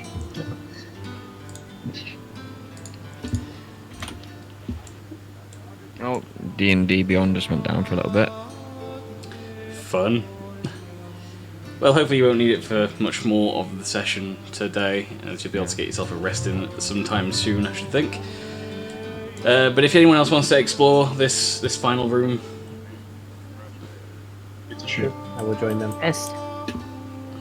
Yeah, buddy. oh, I still had the tavern music on. Whoops. Let me just go back to the Crow Home sunset. There we go. Let's get some more accurate music going on here. More like cavern music, am I right? Indeed.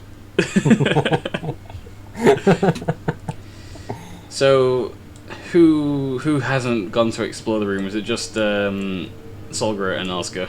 Is everybody else I gone in? haven't. Well, I'm in. Also, Freeman. So yeah, I'm Yeah. in. So yeah, Alright. not about me. So as you search through this room, immediately the thing that strikes you the most about this room, outside of the traps that just took out Gershaw and landed him unconscious on the floor, are that it appears to mostly be set up as if it was some form of laboratory. Lots of chemical components and alchemy and various experiments bubbling away on different tables and benches. And amidst all of these various bits and pieces of alchemical equipment lie a selection of notebooks and papers strewn about a desk, some stained with unidentifiable alchemical substances. I don't have D&D Beyond loaded up at the minute, so Yeah, I got mine back up. I don't know what to make you roll for determining if you know what any of this stuff is. Bear with. Investigation. Possibly. To like reel off the list for you because mine hasn't gone down. It's cool. I've just managed to load one up.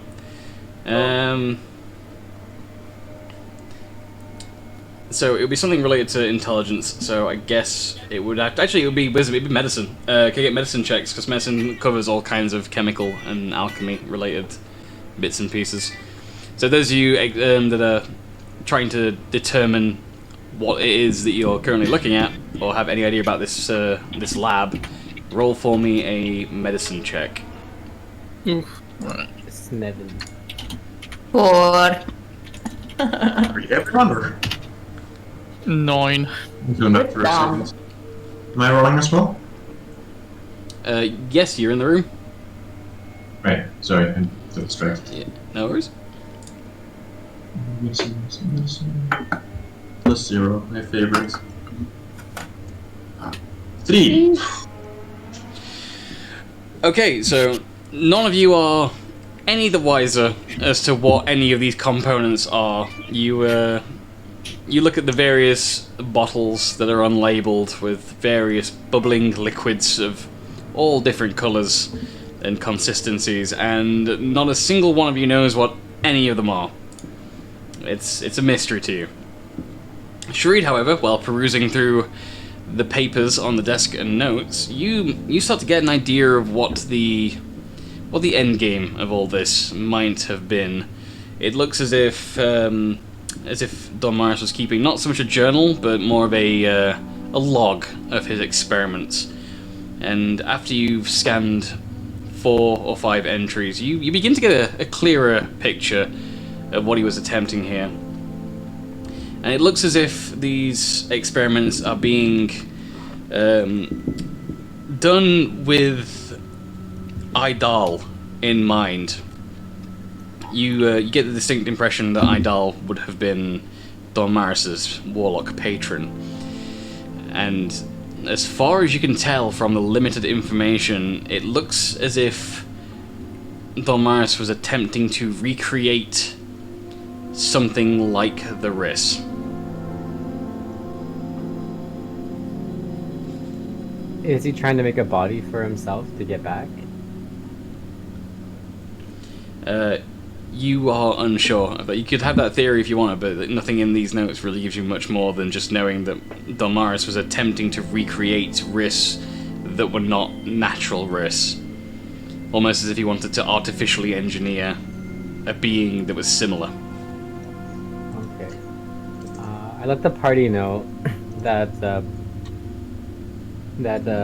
Bone Granddaddy was trying to make artificial Riss.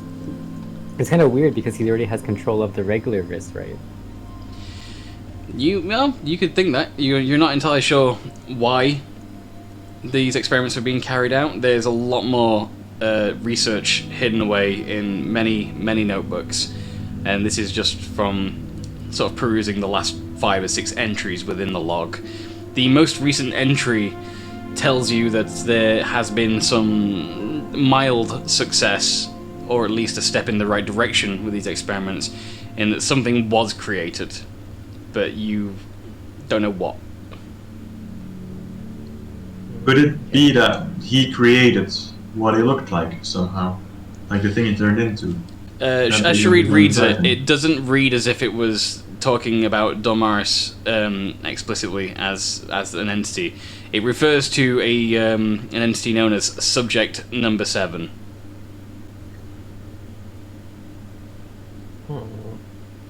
I'm just gonna relay all this information to the party, and then maybe pack up the notebooks and things on the table that look like they might contain information. All right.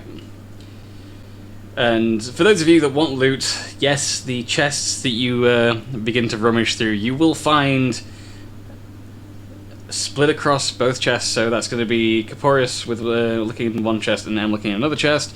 You find 2,000 gold each within those chests, mixed amongst various trinkets and alchemical equipment.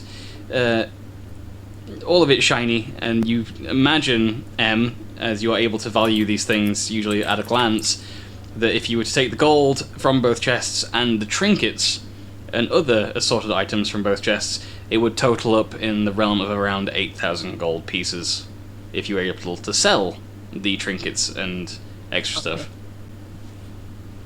What kind of trinkets? Some of them look like jewelry and just various valuables that you think might have been, plundered at an earlier time and just sort of gathered into a place, maybe with the intent of selling them to fund these experiments. Other bits and pieces look less like everyday trinkets that you would expect on wealthy people, and more like explicit alchemical equipment. But they seem antique and adorned with jewels and such. They look far fancier than any of the more functional equipment on the other side of the room that's actually being used. It looks as if these could have come from collectors. You're not sure of their history yet without getting them appraised. Caporis, are you taking stuff from the chest, or just the money? Is there anything in there that isn't just a shiny, but that is otherwise useful, yes, to us? You're cutting in and out a bit there, Kappa. using the wrong mic. Oh, there we go. That's Yeah, Hey, that's way better. Yay. Quiet. That whole I was time. about to suggest noise suppression as well, just in case. Right. Quiet. Turn that up. I've turned him back up now. Oh, I shall speak carefully. Test. Okay. All right. Yeah. Yeah, I wanted to ask if there was anything in there that isn't like that has a functional value to us other than just monetary, like any other. Unfortunately, not. Everything in this room appears to be in direct aid of the various alchemical experiments that have been taking place, and without knowledge of any of these components yourself, or without a better understanding, you feel it would be a dangerous game to attempt to mess with anything. You're not sure what any of this stuff could do if you were to use it. There are many vials lining the wall, unlabeled, and you're not certain what any of them might do if you were to ingest them. Some do look similar to the healing potions that you drank, but you can't be certain that they are in fact the same liquid. So you could take them, but you have no idea what any of them do. And follow-up question. I'm assuming that, an assumption that all the gold and all the thing is a lot too much, like way too much to just put in our pockets. We'd have to carry one of these chests out here, presumably. No, you could, between all of you, you could definitely carry, again, we got rid of realism and turned off the weight of gold coins. Not tracking Well, coin even weight. mass, if it's 2,000 of them.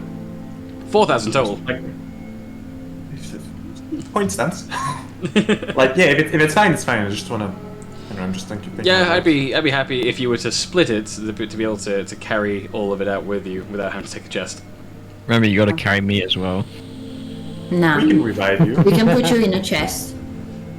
I can And then summon go. some Disney princess things and just, get like a boar to drag them out or something. Yep, that's also possible. I mean, you could leave me in there. It's like... Now, big question: are we splitting it between 2 people, or are we splitting it between 7 people? Caporis. 6. 6, 5 if we don't count you, because I'm in character. I don't know, but It's so much easier when you just decide to have like party gold and Yeah. keep I one think tally. I think we should split it. okay. I think you're not gonna get away with, or we're not gonna get away with, suddenly having 2 grand each out of nowhere. In future, if I My were you guys, I would instinct- just write down the total party gold that the entire party has as one number, so you know how much See, you but have. no one trusts each other, so that's not gonna work, is it? When it comes to money, I don't even know how much I have. I've got 5 communal coins, and I know at least 2 other people have that written on their character sheet from like 6 weeks ago, just to make sure that I don't pocket 5 coins. Looking at you, Cactus. I don't keep track of money. My money has lost value to me. Of course. I say let's just divide it by 7. Okay. So it's And- 4,000 plus bits. Well, if we do the money, we can just see if we can fence the bits and take care of it then. As Kira points out in chat, you guys have gone through at least 20 life and death encounters. How do you not trust each other yet? It's money we're It's talking the about. money. It's a Kira. rogue thing. It's a rogue thing. Those guys just like money. That's fair. I pretend I didn't hear that. Yeah, also, you shrugged it up, but very much you were the one that were keeping track of the communal money that I was holding, Cactus, a few weeks ago. I was? No, was I? I think so. And we no longer That need was roll me. 20 now. We can come out of roll 20. So I'll bring us back to the cameras. And Solgra, what are you up to? Kind of kneeled beside Oral's doubly charred corpse. Just kind of staring at it in disbelief.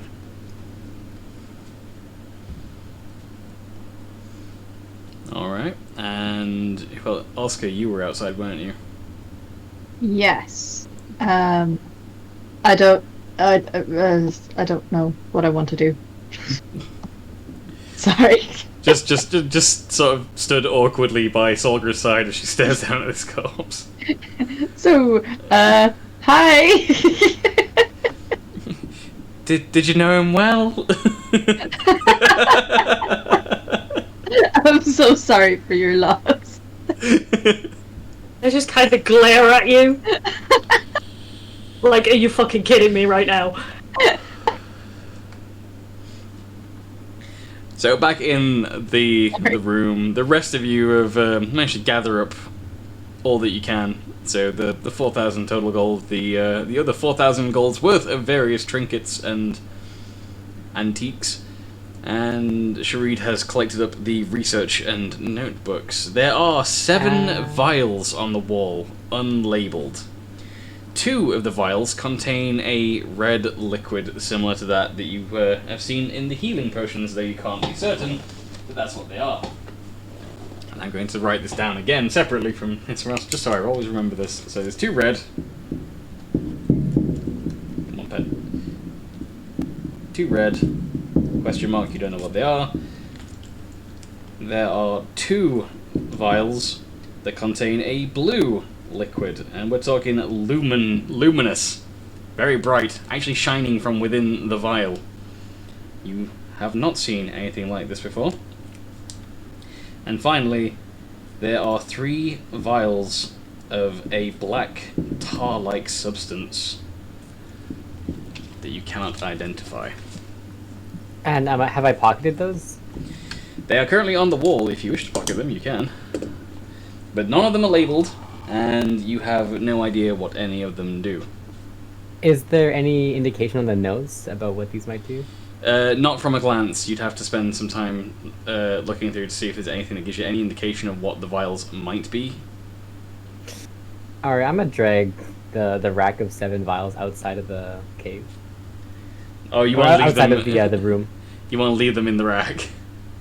Yeah. I mean, it's easier to carry that way, right? I mean, yeah, you could. They would fit in the various pouches on your belt or in your backpack with your gear. Oh, okay.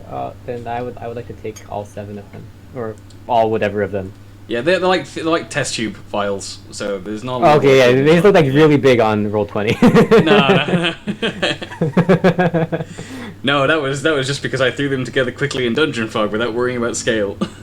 I thought I'll describe the room instead. So yeah, you could take all 7 of those vials as well, although you have at current no clue as to what they do. Okay, and that was 2 red, 2 blue, and 3 black? Yes. Okay.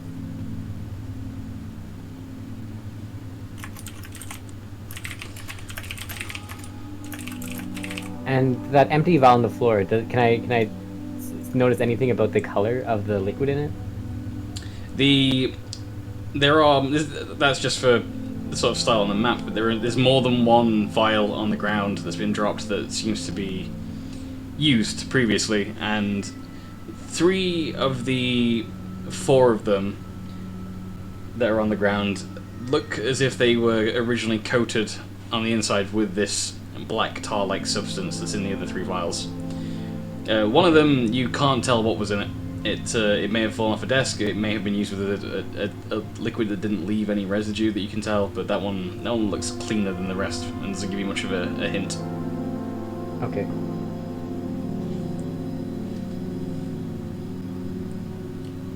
And that appears to be everything in this room that you could find. Alright, then I will leave and rejoin the party. Alright, so the 5 of you that were in that room, I assume you're now leaving the room and heading back into the cabin with Solgra and Oscar. Apart from Gershor, who remains unconscious on the floor. Should we carry him out? Maybe. Who has strength? I do. I do. Okay. What's your strength? 16. What's your modifier? Oh, +3. I'll go +5. Okay, well, you can carry it, little man. Hehe. Alright. Alright, so Fanny Boss, you don't need to roll for this, you just lift Gershor up and carry him out. Yunk. He poses no skill challenge to your strength to just carry his limp, unconscious body from that room into the cabin. Alright, so the 7 of you are back in the cavern now, and Gershaw is unconscious. What do you want to do?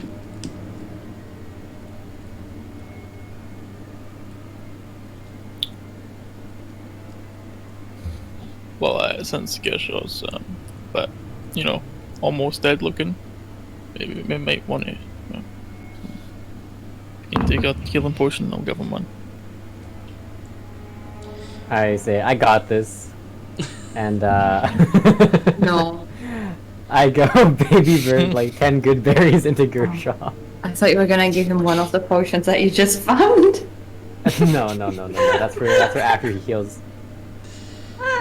Gershaw will recover 10 hit points, though he will not regain consciousness for another hour. Yeah. That's You guys feel safe, at least at this point. You feel as if you've taken care of most of the immediate dangers in Crowholm for now. I want Should to we approach rest here for a bit? Solgra and ask how she's doing. Because that was some tough shit.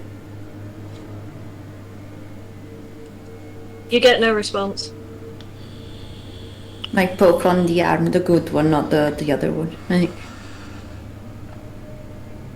You get no response. you're responding to me now.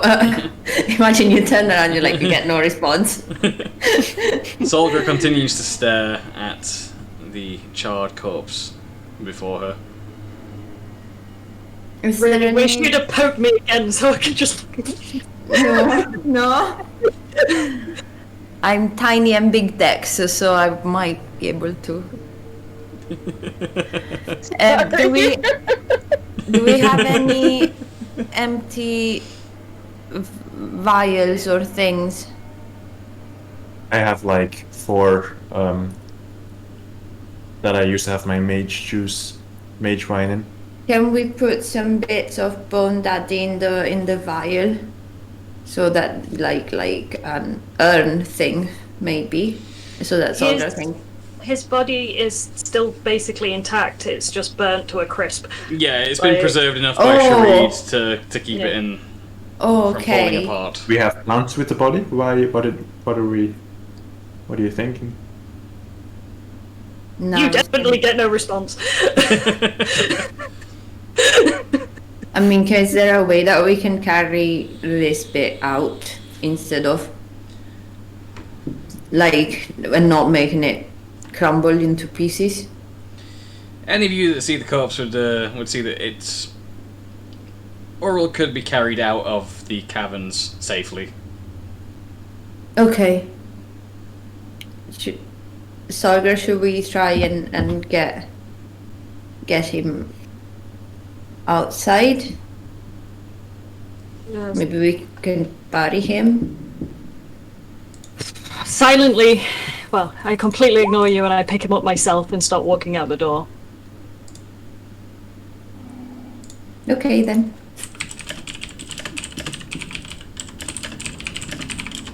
So you head out of the caverns and start heading back upstairs, taking the long walk to the surface, leaving the other 5 of you, plus Gershaw, unconscious in the cavern.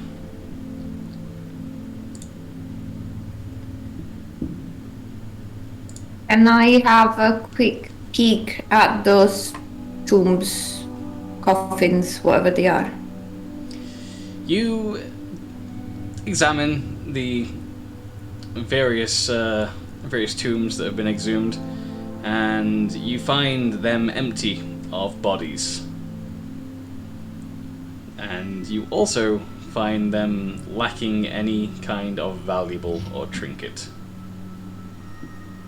That's fine. Go up. Because this DM is not going to allow you to start grave robbing. That's a bad look for the Sneven.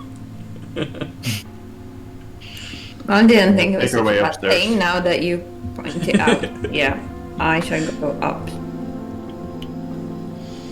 Alright, so the rest of you start heading. Is that everybody heading up out of the cavern and back into the chapel? So yeah.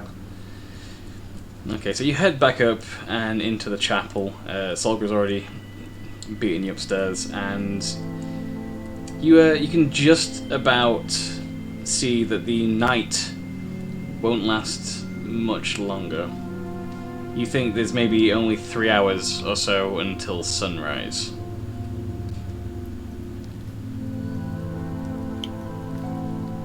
Can we enter the tiny hut once it's been cast? So we left, but can we enter back? No, I think I don't think anything can enter the tiny hut. Yeah. You can leave the tiny hut. Sure, the Wait, 8 wait, dispel the spell.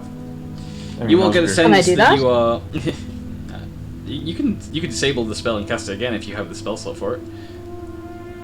But you also, each of you gets the sense that you're, for the time being, that you're safe and things have sort of cooled down a bit now. You don't sense that there's going to be any enemies. Can we do a proper investigation on the obelisk? You could do an investigation on the obelisk. You most certainly could. The obelisk is still outside where it was standing when you entered the village. And I would like to do that. okay, so approaching the obelisk, Caporius, you start to look over the runes, which at this point have become quite familiar to you. And as you begin to investigate, you hear a voice in your mind. Caporius. The runes are dangerous. Although they are different to the ones you have encountered. Why are they Seek dangerous? not the translation for these runes, as speaking the words aloud will bring dire consequences. And with that, you no longer hear Bahamut after he warns you. You only recognize some of the runes on this obelisk. Some of them match up with those that you've seen on previous obelisks. However, the runes being different isn't the only difference with this one. This is a smaller obelisk. It only stands about as tall as you yourself, Caporius, compared to the giant ones that you've come across in other parts of the continent. So this looks to be linked in some way to the others, or at least to whatever purpose Idal was after. However, it's not the same exact kind, so it probably serves a slightly different purpose in its activation. Whereas the others appeared to be something that might awaken or lead directly to the wrists, this one appears to have another function entirely. I make out what the new runes say, given what the knowledge I have, let's say. You do, and I will DM you the translation.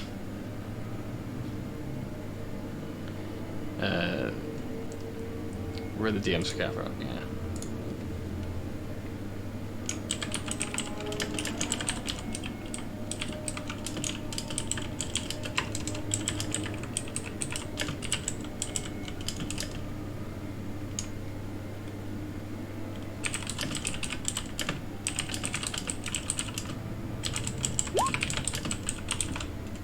There you go.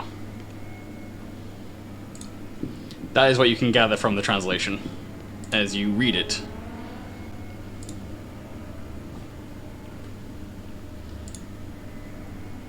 However, if you were to heed Bahamut's warning, you would you get the idea that speaking aloud these words in front of the obelisk, be it in common or the abyssal language of which it's formed, would likely do exactly what it says on the tin.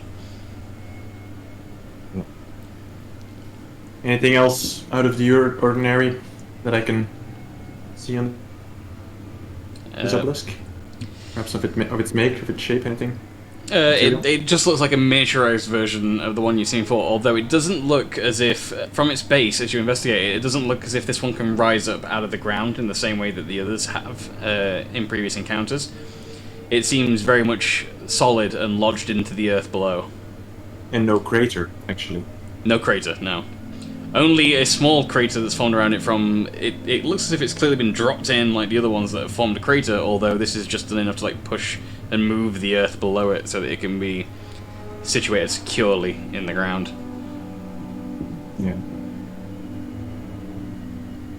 Okay. Okay. And if Fanny Boss is to look at it at any point, you'll note from your dwarven ability to understand stones better than any other person in the entire multiverse that this is made of the same material that the other obelisks have been made of, near identical. You don't know what this material is. It was something that you hadn't come across before your adventure, but you can say without a doubt that it is the exact same unidentified material as you've seen in the other obelisks. Right. Well, really, that's the group.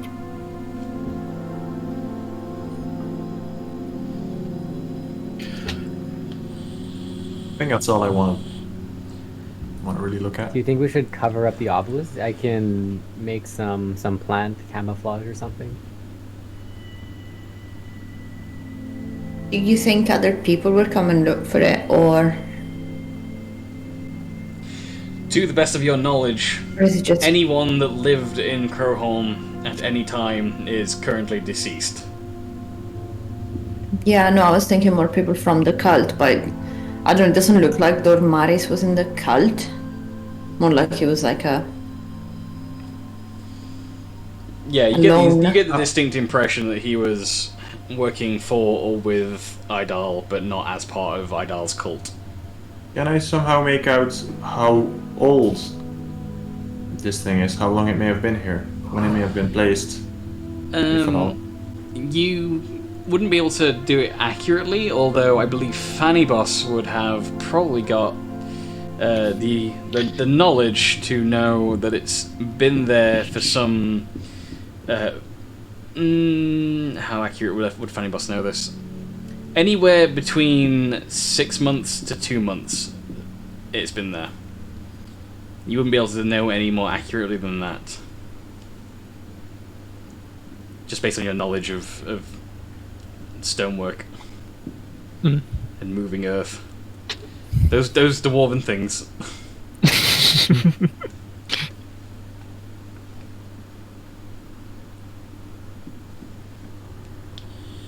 Will it be destroyed, this material? You do not know. Does Fanny Boss know?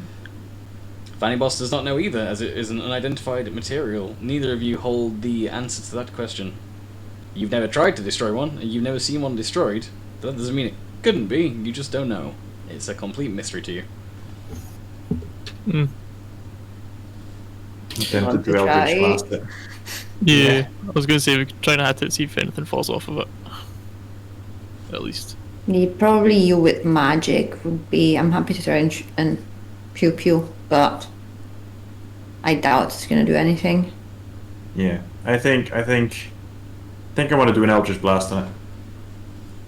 Can I I'm gonna like stand build the far power away to if I see anything. Yeah, back up a bit. Yeah. Alright.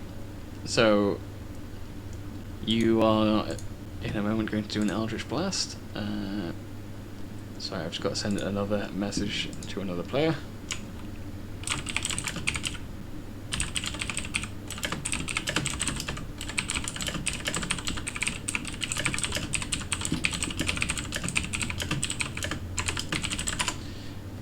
So, Corporeus, you attempt an Eldritch Blast at a distance. You want to roll?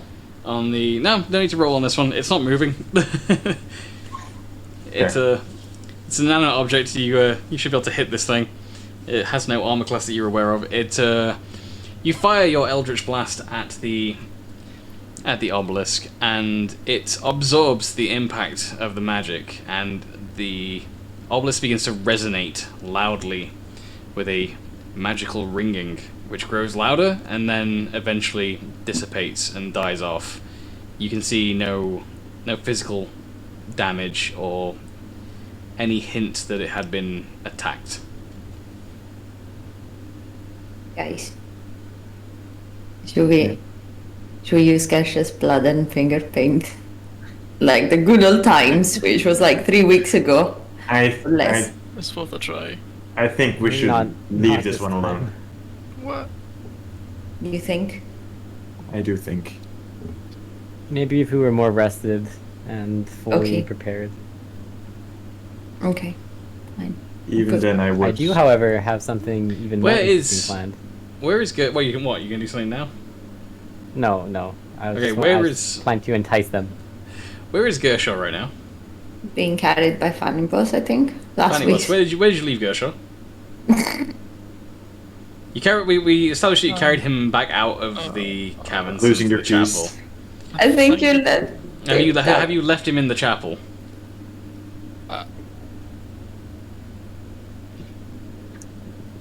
I may have. Is anybody else still in the chapel, or did everyone walk out of the chapel? You're still in there. It's just Solgra. Okay, Solgra, what you're going to see as the... Oh. Oh? Oh. Oh. I think not. Solgra sees nothing. And the layout breaks. Yeah. Is the stream okay? Is it just Schlee's case? Okay, Stream just looks Schlee back. okay. Oh, What I'm going to see is Discord closing because I've been inactive for that long. Did you get AFK'd? Yeah. Whoops. So, Solgra, what you are going to see while you're in this chapel, currently tending to Url's remains, is Gershaw suddenly sit bolt upright and then slowly begin to levitate as his eyes glow a bright white. This all happens in the span of time it takes for Corporeus to do the Eldritch Blast on the monolith. Gershaw says nothing, he just floats for a few moments. As the ringing ends of the monolith, Gershaw falls to the floor, conscious.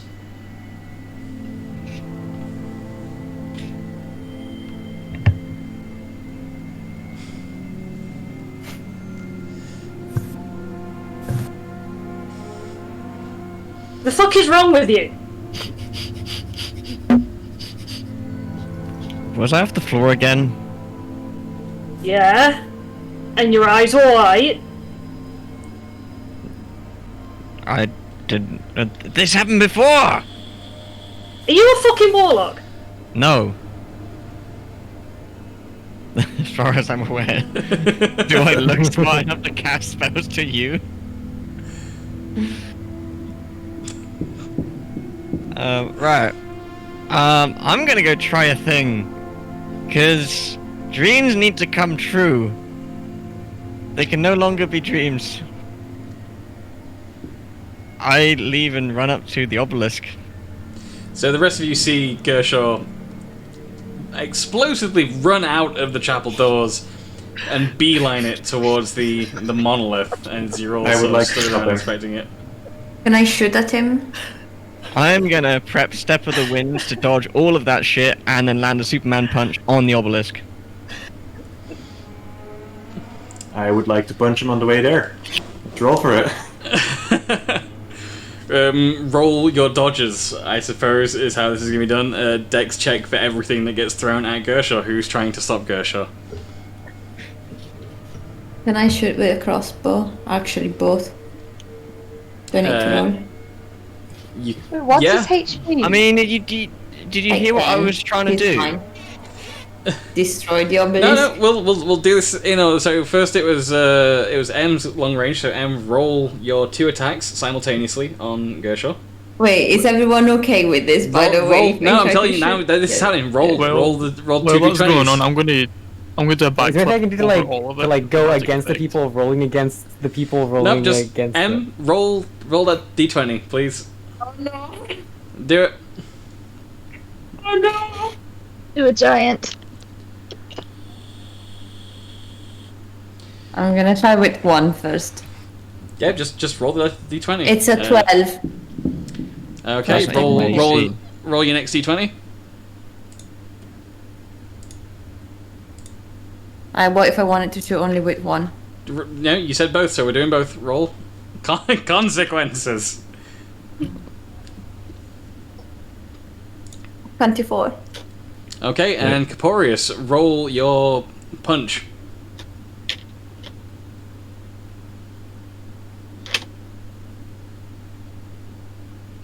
Not natural.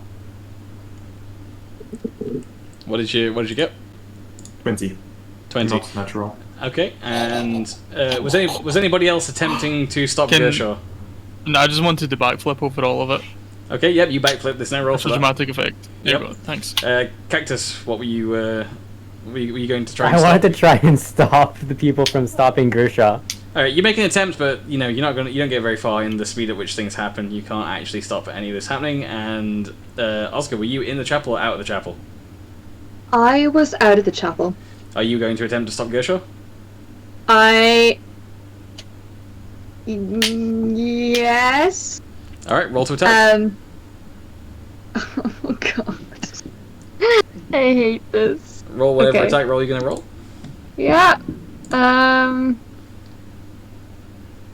Fuck, hang on, I need to check that. Whoa. Hang on a moment. Where has my D&D Beyond gone? There it is, sorry. Okay. Oh, shit, what? Give me a sec.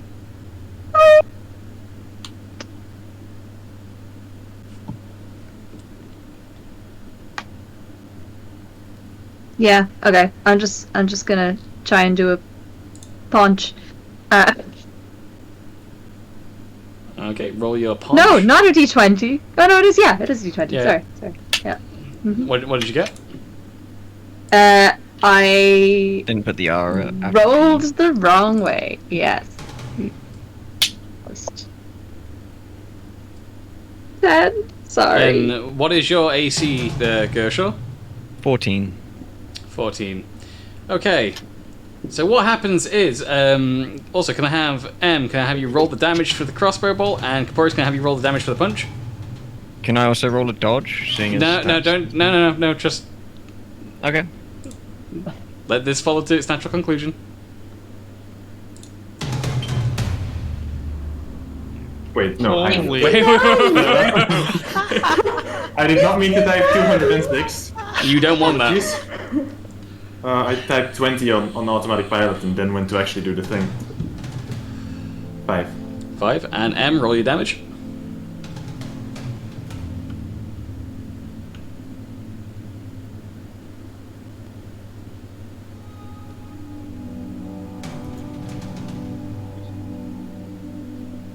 Eight. Alright, so what happens is Gershaw comes running at full pelt out of the chapel. M, for whatever reason, immediately turns to Gershaw and begins to fire her crossbows. The second Dave. bolt sailing through the air.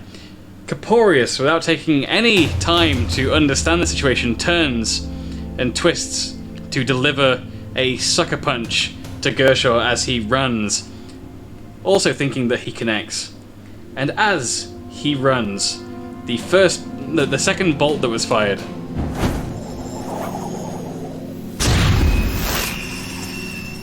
strikes what seems to be a glowing white ethereal barrier surrounding Gershaw as he runs. The same effect happens on Caporius when he turns to punch. M, you Thank take God. the damage that you rolled to yourself. Caporius, you take the damage that you rolled to yourself. And Gershaw, I'm as you jump and Superman punch the obelisk, it explodes in a white light.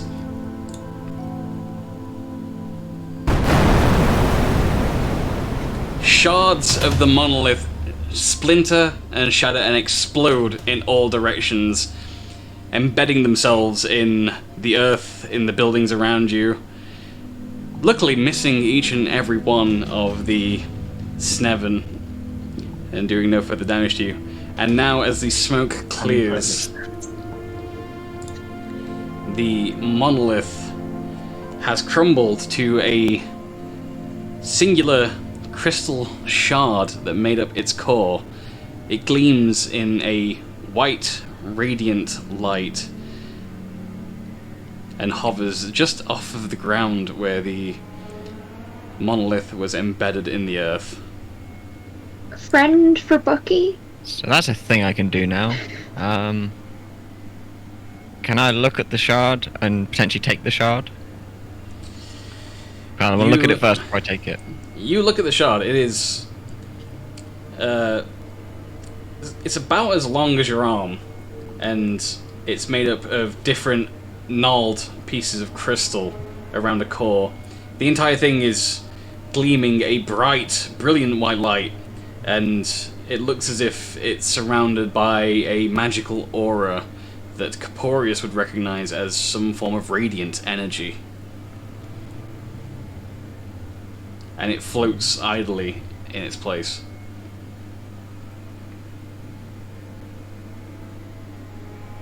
Would it be worth casting a mage hand to try and grab it without actually grabbing it? You could try.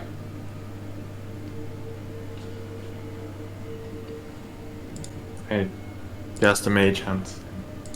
Attempt to grab it without actually grabbing it. So you cast Mage Hand, and as it reaches for the crystal, you are able to take it, and no ill effects seem to be observed. Your Mage Hand is now holding the crystal, and it doesn't look as if it's reacting to anything in its surroundings. It continues to radiate the light and the radiant energy. Turn to Gersha, and I say, "What the hell?" Yeah, what the hell are you doing trying to punch me? And what are you trying to shoot me? Yeah. I just woke up.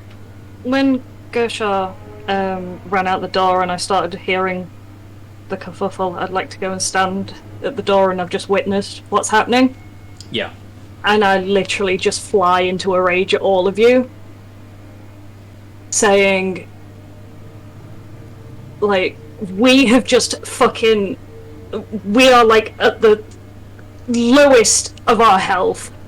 We are dealing with shit outside of our knowledge, and you decide to kill each other? Nah, I just done a backflip. I just wanted Shut to kill up! the obelisk. I only punched because M did it first. Excuse me, what can I shoot? I look very disappointed at the three who attacked. Stop Make trying a to mental kill each cross other! off my good berry list. Oh. Reason, for the record, I didn't just punch him for the heck of it. The man's got a history of running headfirst into any situation without thinking ahead. And you're a I s- warlock. Did you see what we just fought? Why do you think I don't trust you?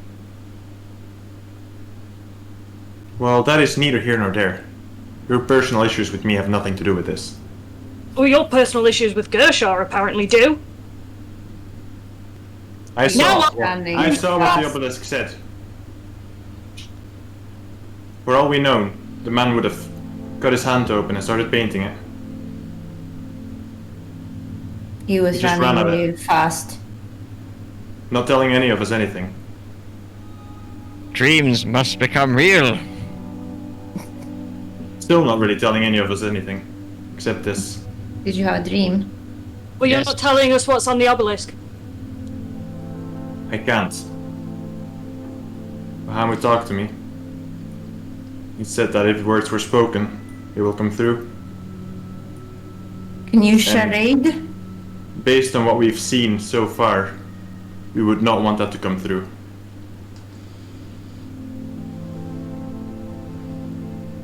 I had a As dream, the and seven apparently of you I've- stand around this destroyed obelisk after Solgra has given you a right old telling off. None of you have looked to see it, but stood in the corner, in a doorway, a large figure appears, resting a shoulder on the doorway, and interrupting this particular argument, come bellowing the words, "What the hell is going on?" As each of you turn to see Jorn stood in the doorway. I was gonna be pissed now if you saw what happened. Hey, John. Big smiling. Jorn takes a step forward to approach the group and immediately falls to his knees and struggles to pull himself back up. He's clearly still very injured. I run over to him to I support cast him. Cure Wounds on him and give him a better berry. His wounds seem to be stronger and deeper than what Cure Wounds will heal. Though he uses Gershor for support and walks towards the group. And he looks sternly at each of you and then turns to Solgra and he repeats the question, "What is going on?"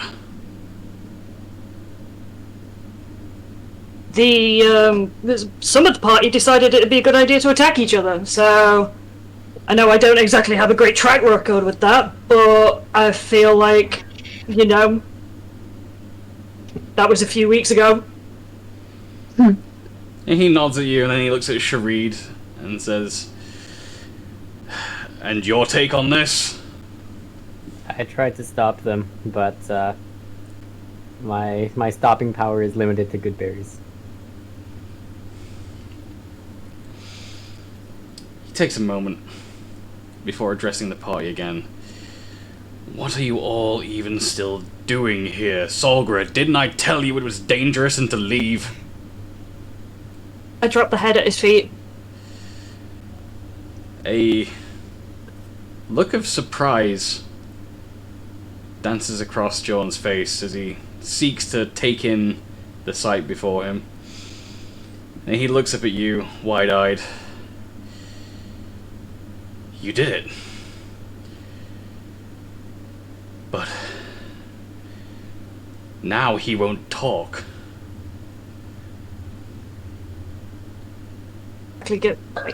Nick. He wasn't exactly giving us chance.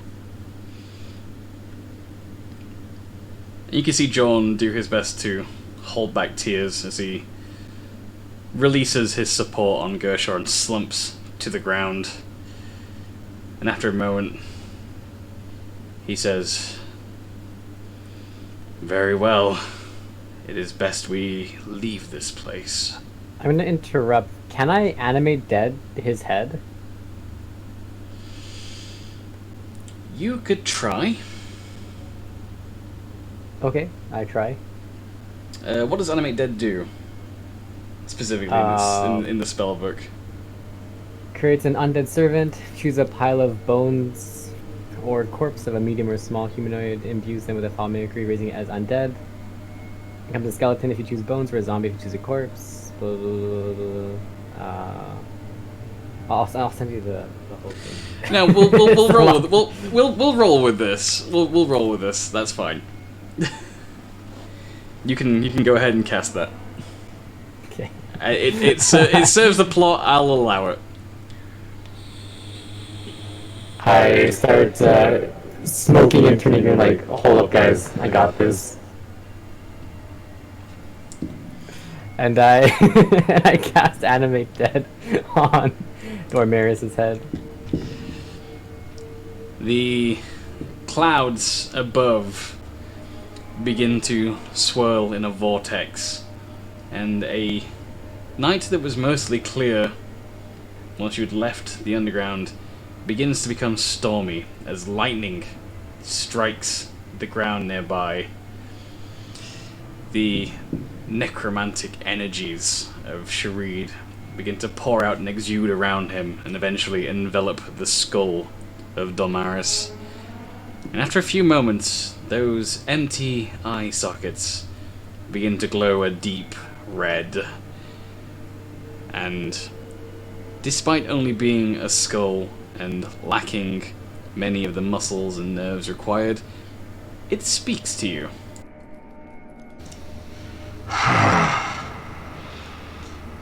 sooner than I expected. Tell me, Necromancer, why have you brought me back? I throw the skull over to Joran and say, I don't know. I was just trying to help. The skull is able to see John now, and you're not quite sure what it is, how you get this feeling. But despite its permanent grin as a skull, you get the feeling that Dormaris is grinning with some insane, perverse pleasure at this situation as he addresses John. Ah, the Thunder God.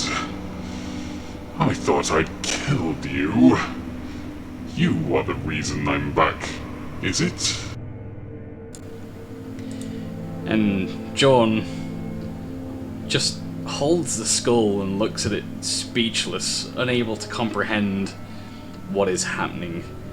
With some shock, he looks over at Shareed and just says, "Why?" Oh, you told me. I thought you wanted to talk to him.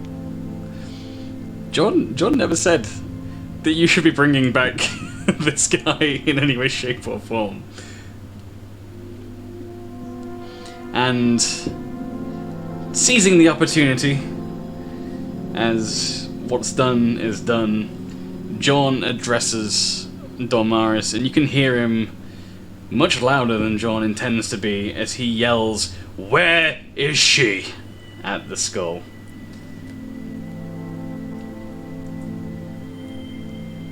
The rest of you don't get to hear much else other than Dormaris' cackling laugh. Oscar, can you Zone of Truth? Yeah. I can indeed. I say stealthily so that Dormaris doesn't hear it. Of course. Alright. Hang on. Where is that? Yep. You can just cast it. I think you've still got spell slots left, right? Yep. Yep. So you cast Zone of Truth around John and the skull of Dormaris, which puts Solgra in there as well. And she's still It's close a by. And charisma Gershon. saving throw, I think. Yeah, that's fine. But it puts Gershon, Solgra, Dormaris, and John within the Zone of Truth. And as you cast this, it forces Dormaris to speak the truth in response. And he begins cackling. Well, I banished her to the abyss. The Forgotten Lands. You'll never find her, Don the God. Even if you could, she won't remember you. She won't remember anything. No one remembers anything in that plane. And with that, the light in the skull's eyes fades as Dormaris relinquishes, of his own free will, his grip on the mortal plane. The skull cracks and shatters into two pieces. Within the skull, I'm sure M will note immediately, as it crumbles and falls to the ground, is what looks like a overly large red ruby. Crap. No, inspect first. I've learned, I think. Yeah. And John, again, on his knees, looks exasperated and defeated. And looks at the ground, at the skull that's shattered, and says nothing to the party.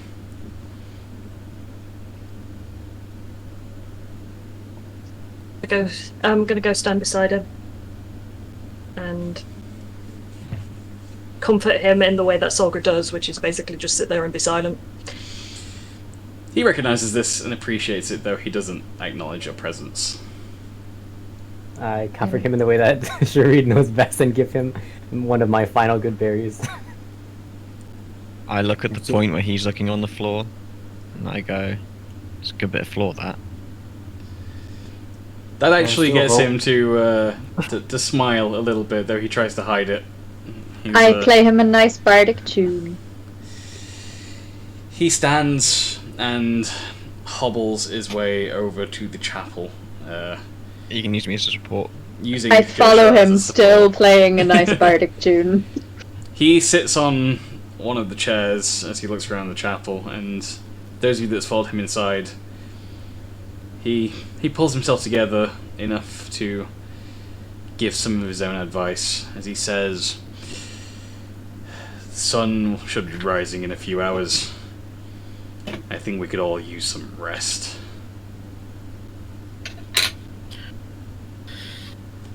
We have to take it out of this place at sunrise. Should make for the port beer at a time. Also, and I turn to Gershaw and offer him my extended hand with the shiny stone, which I've been holding this whole time. What do you want to do with this then? Take it to Vitus and get him to look at it, because I have no idea what that thing is. So the spectral mage hand holds the crystal aloft. You won't be able to carry it like this all the way to Vitus. I'll We wrap it. attempt to take it. As you reach Did out, you... Sorry. as you reach out and your fingertips make contact with the crystal, you are struck with another seizure, which brings forth a vision as you drop to the floor, clutching the crystal tightly. In it, you see the same figure you have been dreaming of night upon night, only you see the face this time. You can clearly see this is a god of some sort. Whilst looking like a human man, the eyes glow a bright white, and it almost seems in this vision as if the figure is regarding Gershaw directly. As he reaches his hand out in the vision and places it on your shoulder, he just gives you a small smile, and the vision ends. That's pretty cool. Do you guys have these dreams as well? Because we've shared dreams, right? No one else saw that one.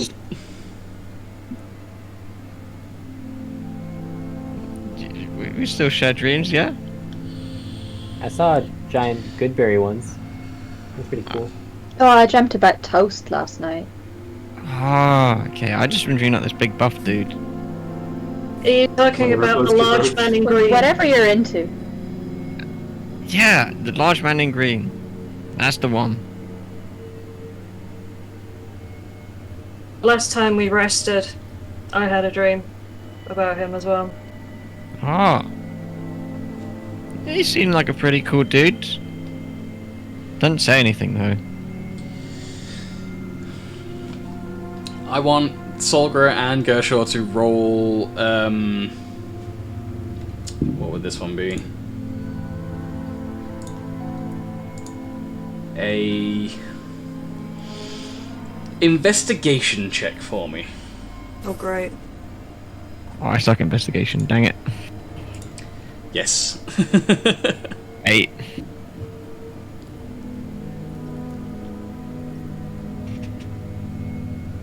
And Solgra. 14. So Gershaw, the face to you of this figure, it appears familiar, but you can't quite place why. Something about him feels as if you've seen this face before, but you can't place where. Solgra, you have no idea who this person is. You don't believe you've seen the face before, although there's a nagging feeling in the back of your mind that someone close to you knows who this is through some way, shape or form. You feel as if there may be notes that are relevant, but you can't place it.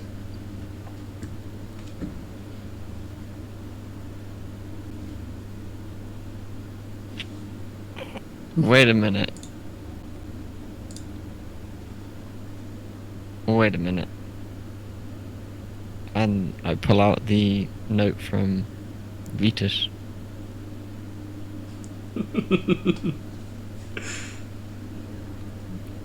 Now, I don't know that it's related to the big green dude, but he said to open this when I was ready. I think.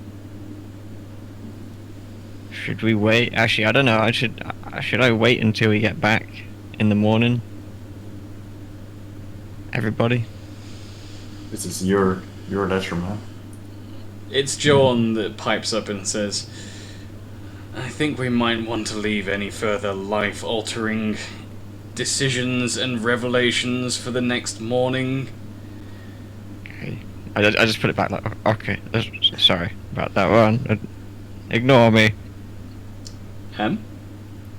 I didn't follow them, but can I inspect that ruby at some point? I'm still outside looking at the thing. The ruby remains on the ground where the skull shattered. It looks to be rather large.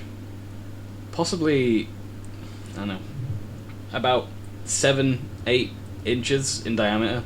It's much bigger than any ruby you've seen in your entire life. And more than the size, the thing that concerns you as you look at it is a kind of energy seems to be flowing from it. And in the back of your mind, the more you stare at it, the more you watch it as the others are in the chapel, the more you hear whispers. Take it. Pick me up. Take me. Take me. And you feel a compulsion to pick up the ruby. I want to talk to Sharid. Sharid's in the chapel. Sharid's in the chapel. Yeah, I think at this point you're the only one stood outside by the ruby, unless Fanny Boss, you still outside? Yeah, I'm outside still. Yes, stone guy. This Help is one me of his out. specialities. I do stone, yes. Can you look at this? Okay. As you lock eyes with the ruby, you hear the same whispers spoken into your mind, compelling you to pick the ruby up and to take it with you. It urges you stronger and stronger, the both of you, as you stare at it, that you must take it. So much so that you begin to covet the ruby almost violently, as you believe the other will be the one to snatch it. Oh no. Do you think it's the same thing as the thing that was in the butt of the bucket?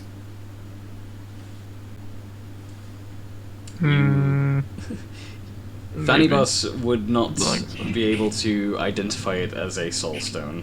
The same kind as Bucky's. What's the last thing you said, Briggy? Hmm? What's the last thing you said about Bucky? Fanny Boss wouldn't be able to identify it as a soul stone, which is the same kind of stone that Bucky is. Okay. He wouldn't have that knowledge. It's beyond the dwarven histories that he would know. Is Zone of Truth still active? Yes. That wouldn't really affect anything. I just kind of wondered. Yeah. What should we do? It speaks to Fanny Boss again. Take me. She's going to steal me first. Kill her. Take me. I'm not her. Bruh. But I didn't hear that. And then in M's mind, you hear... The dwarf, he wants me. Kill him. Kill him now. Take me. I should be yours. Have you seen his fucking armor? Mate. He's tiny, but... Can I tell the gem to fuck off? Yeah, you could. But, oi, stone thing, get fucked. As you say it, you notice. Respectfully. Yeah. With As you, respect. as you say it, you don't know when it happened. Like, neither of you can track the events, but now, Fanny Boss is holding the gem.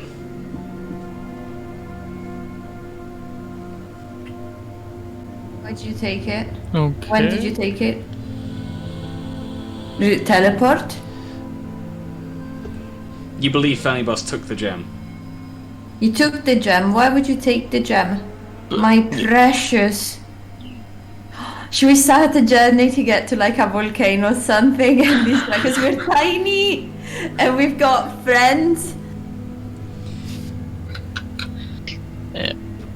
I mean, it'd be pretty Monka-esque if it got to the speech and then it went, and my axe, and my fist!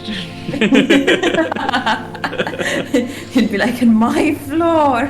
Fanny Boss, you don't know how things happened, but now, as you look, M is holding the gem. Am I? Bruh, Am I? why you touched Jim? I'm sorry, you had it, now I have it. Do you still have No, it? you. No, you. Do you No, still you. have it? No, you. Shut the fuck no. up. Do you have No, the you. fucking gem or not? No. As you argue, you realize neither of you is currently holding the gem that you can see.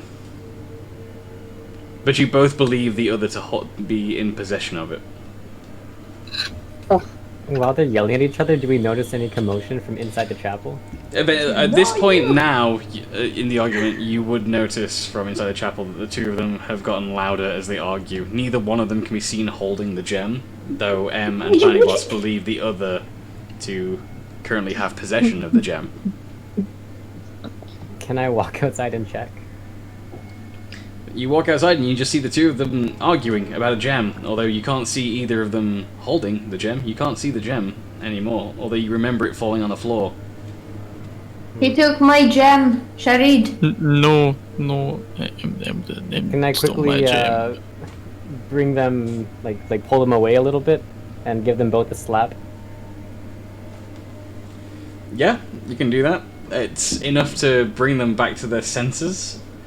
Neither of them remember why they were fighting. Y'all want a good berry? Oh, yeah. Yeah, Give them both a good berry. I guess. thank you. Okay, so what are you Can we- guys on about? What is this gem thing? Can we remember about the What? gem, Briggy? Nope, neither Or of you know. not. Neither of you remembers why you were fighting, or the existence of the gem at all. What's a gem? You're a guys dwarf, yelling you about- should know. You guys are just yelling about gems. A gem. I didn't see any gem. Can I check? I'll check my pockets and I don't have any. I have some. Picks past all the other gems in there.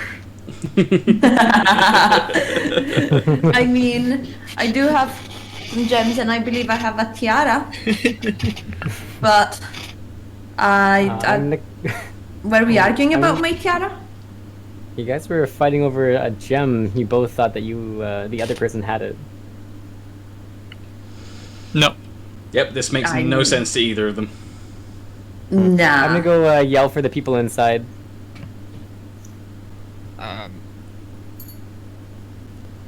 We got a Can I, take situation. Okay. I walk out and see what's going on. And anyone that Jerry walks said we're outside will see the fighting. two of them confused about a fight that may have just happened, and Sharid telling you that they were fighting over a gem, apparently. The few of you that were inside the chapel actually heard something yelled about a gem, but it wasn't really comprehensible enough for you to understand what's actually happening. Ouch. I'm gonna use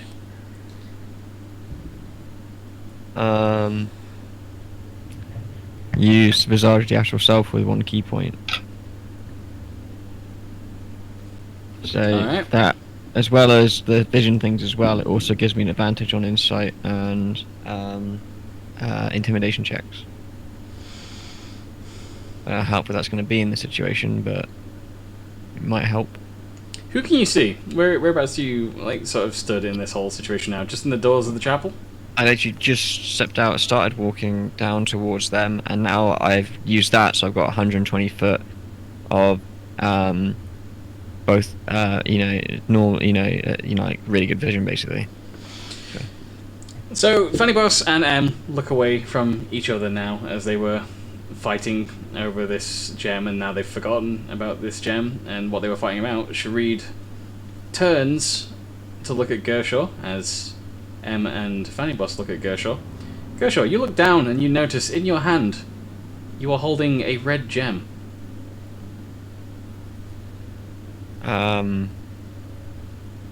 I immediately yeet it. Like, no question, just immediately I throw it the fuck away. Whereabouts?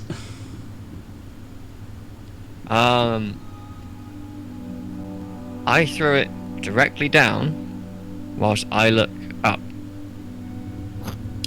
And then I walk away from it. It seems like, out of character, it seems to be linked to vision, so if someone sees it, they have it. So I'm going to throw it down on the ground so we know where it is, but then no one look at it. And then I'm going to use my word of the spirit and amplify my voice so that everyone can fucking hear me, because everyone within 600 foot can hear me now. And say, don't look at the thing! Or else you're going to hold it. Bad things going to happen. Everyone except Gershaw hears a voice. Look at me.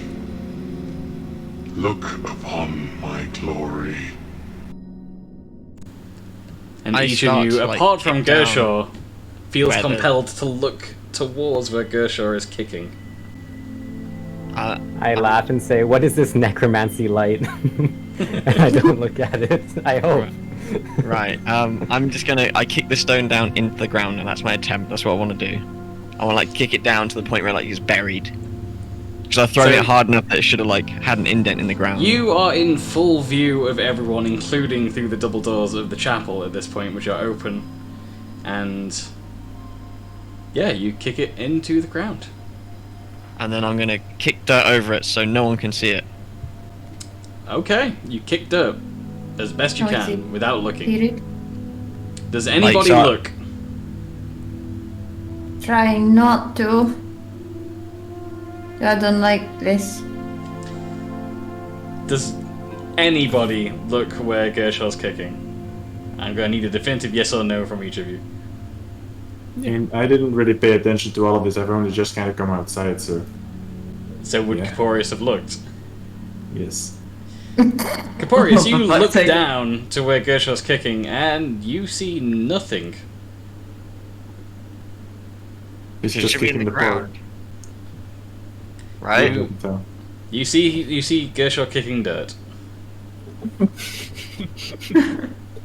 I move on with my business. Oh, Alright, I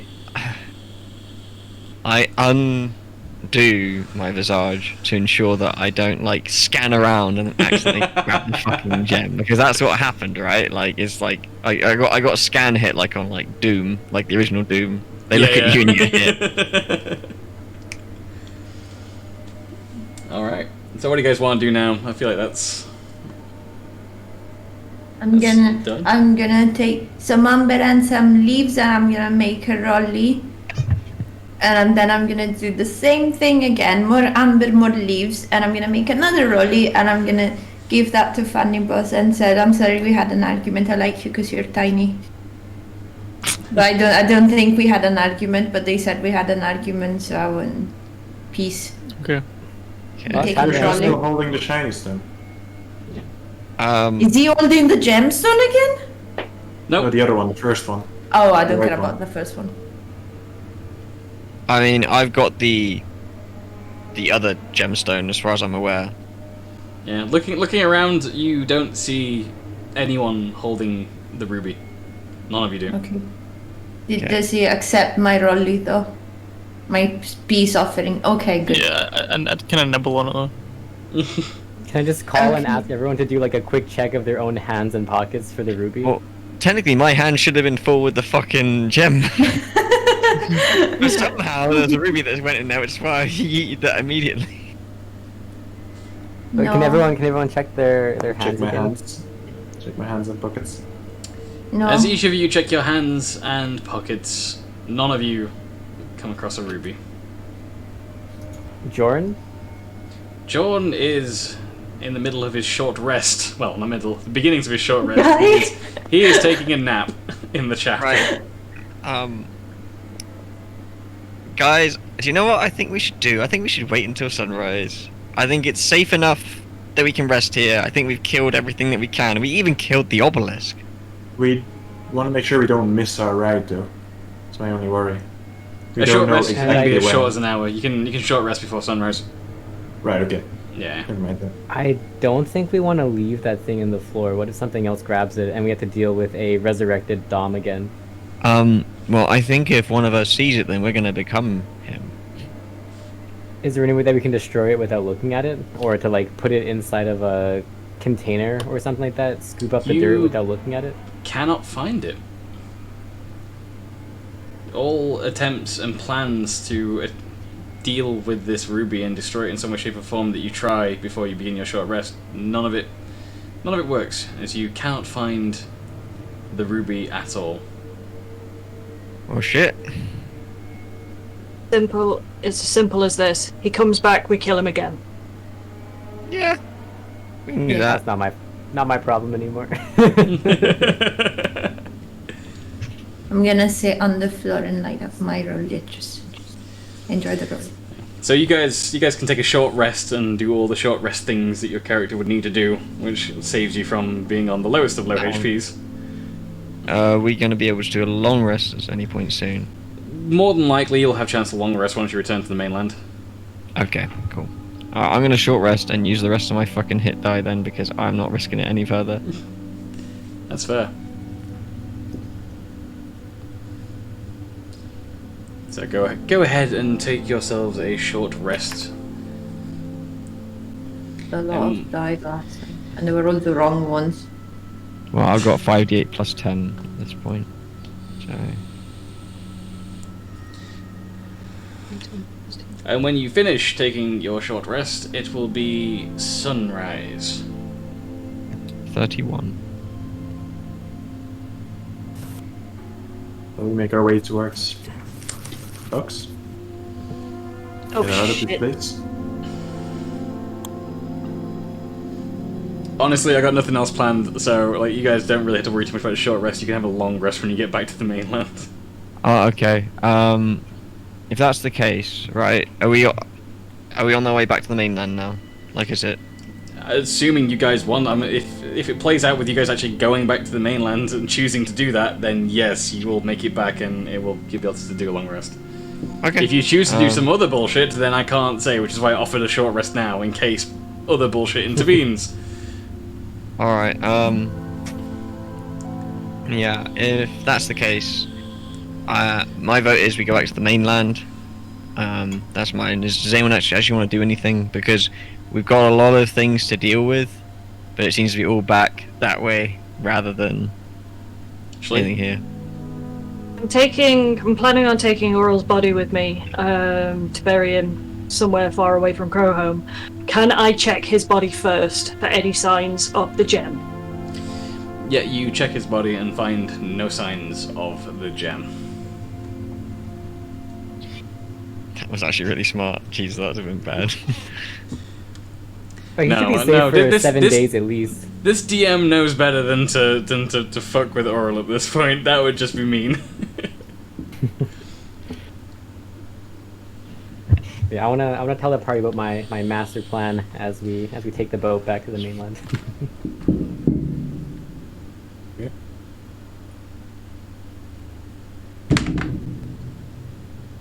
Cool. So I was just doing the thing. Go ahead and you guys heading back to the mainland? Or sorry, Treat, what were you gonna do? Yeah. If we're going back to the mainland, I'm just gonna tell them about my glorious plan on the boat ride.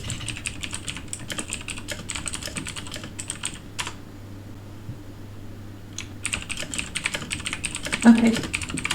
Alright, so you guys head back to the docks, and the hobgoblin is waiting for you. Looks as if the boat has just arrived, and he smiles in your general direction as he sees you approaching. Is John with us still?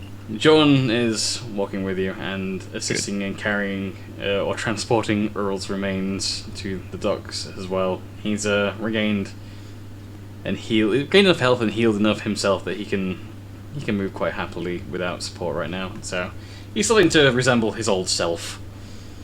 And the hobgoblin smiles in your direction and gives you a wave from a distance, and even looks mildly surprised to see the 7 of you and John all heading towards his boat. And he looks at each of you as you begin to embark, and with some mirth he stammers, I honestly can't believe you were here to get picked up. Honestly, I thought you were all gonna die, but well done. Thanks for having zero faith in us. That's our main #1 trait. He says, "Sorry, I didn't mean to offend. Just well, you've been there now. It's hardly a holiday." Say that again. And he begins preparations, and the boat casts off. He says, "Well, least I could do is get you back, and you guys could rest up a bit." And you guys begin to sail across the channel back towards Kawanga. As this happens, I'm gonna take out the note again. Alright. We've had a rest. Or are we in the middle of a long rest now? Yeah, we can count all this as a long rest, I think. We can bend the rules slightly. We can get you guys fully long rested up for when you return to the mainland. Okay, just make sure I'm all healed. Long rest. We'll just call the whole thing a long rest, and it was like mildly interrupted by having to go move to a boat halfway through it. Okay. Fair. So yeah, that'll put you all back to full HP with all the long rest stuff while you relax. Okay. And I'm gonna open the note. Okay.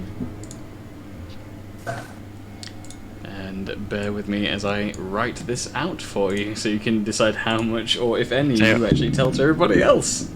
In the meantime, whilst that's happening, I also want to just see how Sogra's doing and how John's doing. See how Solgra's doing first before I deal with John. Yes. I'm trying to type! John, you better? How are you feeling today? Yeah, Solgra, I noticed that you also became an admirer of the floor earlier. But I don't know whether you're admiring the floor or not, so I hope all is okay. I just look up at you, cradling the dead body of my husband, with a look as if, do I look okay? As brain dead as I am, I take that hint. And I just sort of step away silently, realizing anything I say is probably annoying at this point. I nudge Gershaw and I give him a peace offering to deliver over to Solgra in the form of 1 good berry. I go and place the good berry by Solgra and then like timidly step away.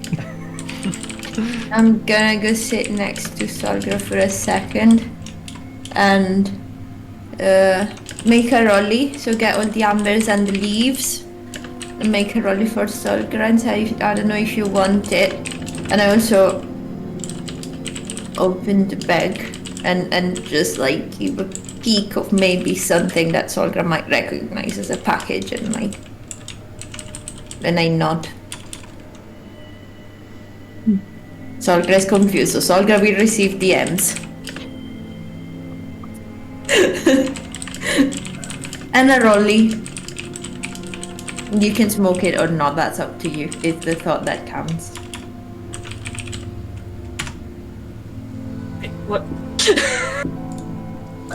Okay, cool. I've Where are written you? the contents of the note now that Gershaw has opened it.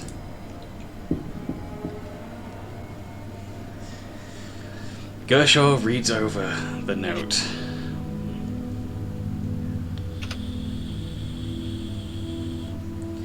That's cool. Puts away the note. Sort of sits there and starts looking at the floor. I go over. Psst. What's in the note? I just keep marring the floor for a little bit, just being like, yeah, it's a good bit of floor that. I put a good berry on the floor.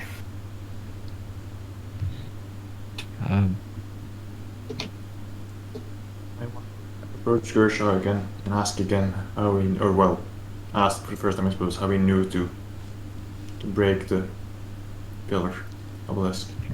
I told you. Well, I tried to, but I thought that you guys would do that anyway, so I just thought, screw it. But like, I had a dream, and I dreamt that I broke the thing, and I was like, well, worst case happens, I break my hand, so why not? I break my face all the time. fair. I realize now expecting more was maybe foolish, but that checks out. Thank you for sharing. I just continue looking at the floor now. I want to make a rolly for Gersha. So when Ambermon leaves, I make a rolly, give it to Gersha. I'm like, I'm sorry, I shot you.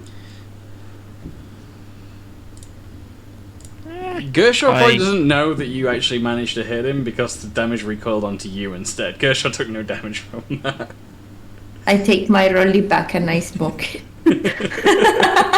I still saw you doing it. Like, it's just like I just sort of look confused. There's like this thing gets placed on like my lap or something, and then like gets taken away. Then Hey, I I was put gonna it eat that. back when it's.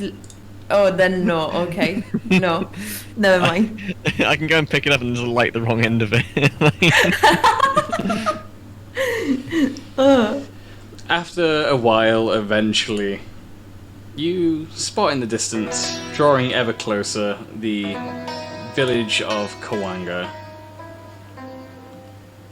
And it's not too long before the boat returns to port and the hobgoblin allows you guys to disembark this small fishing vessel.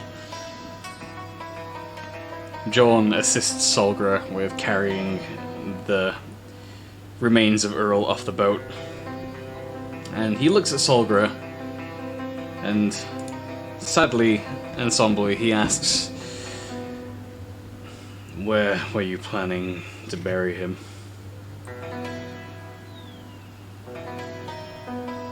I'm not really thinking of following the custom of the village. Sorry, I saw him laugh. They wouldn't expect you to. Maybe somewhere further afield, somewhere high up.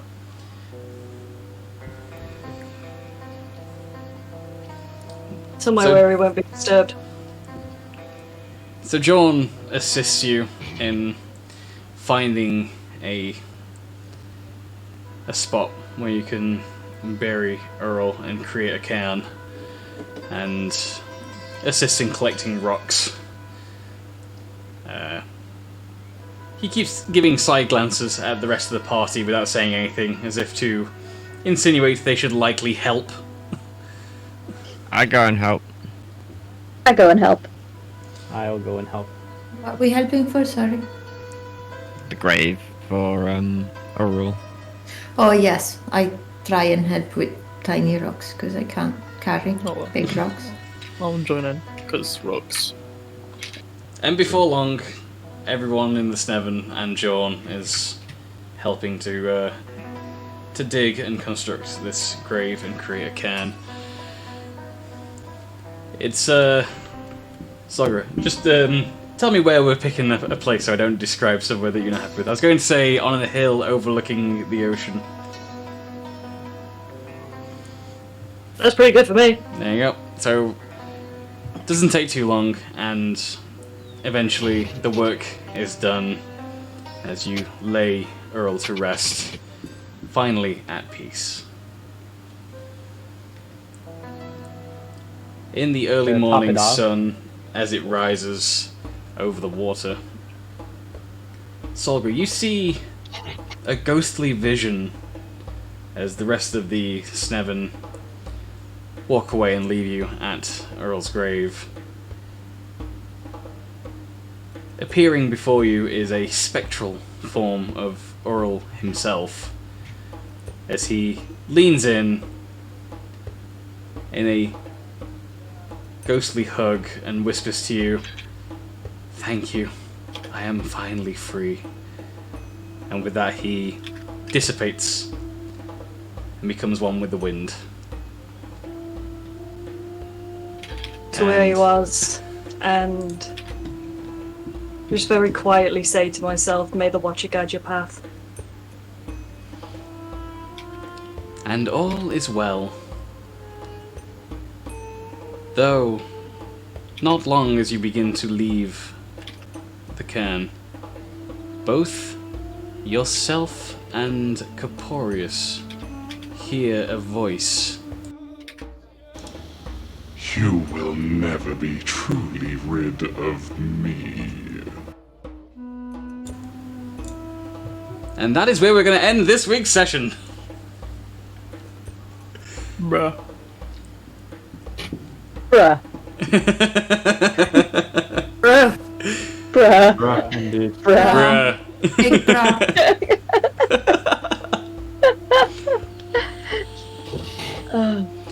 But what's in the fucking note? Tune in next week to decide whether or not Gershaw actually tells you what was in the note or not. And maybe find out what happened to the ruby. I yeeted my headphones again, sorry. No, what do you mean the ruby?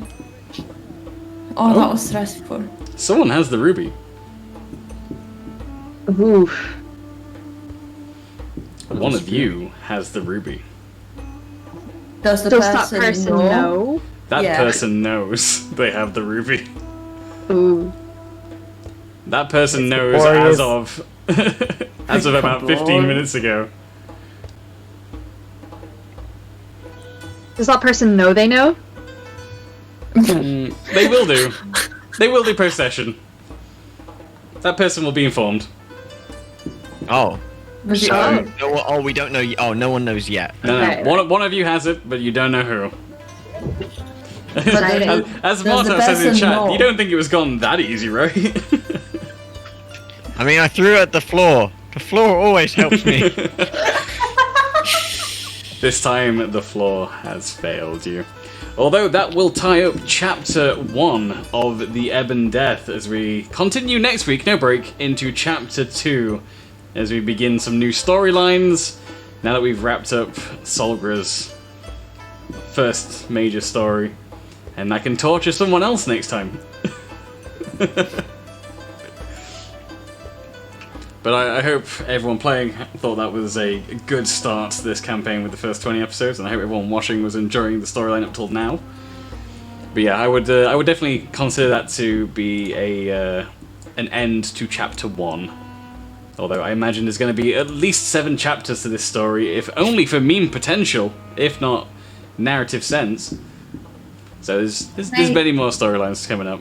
Can I say something that made me really sad What? tonight? When we walked in the room with the trap, there were like books and notes, and for a second I thought, I'm gonna check and see if one of the books is there, and then I remembered I already found all of them. But I was gonna look for another phallic barbarian.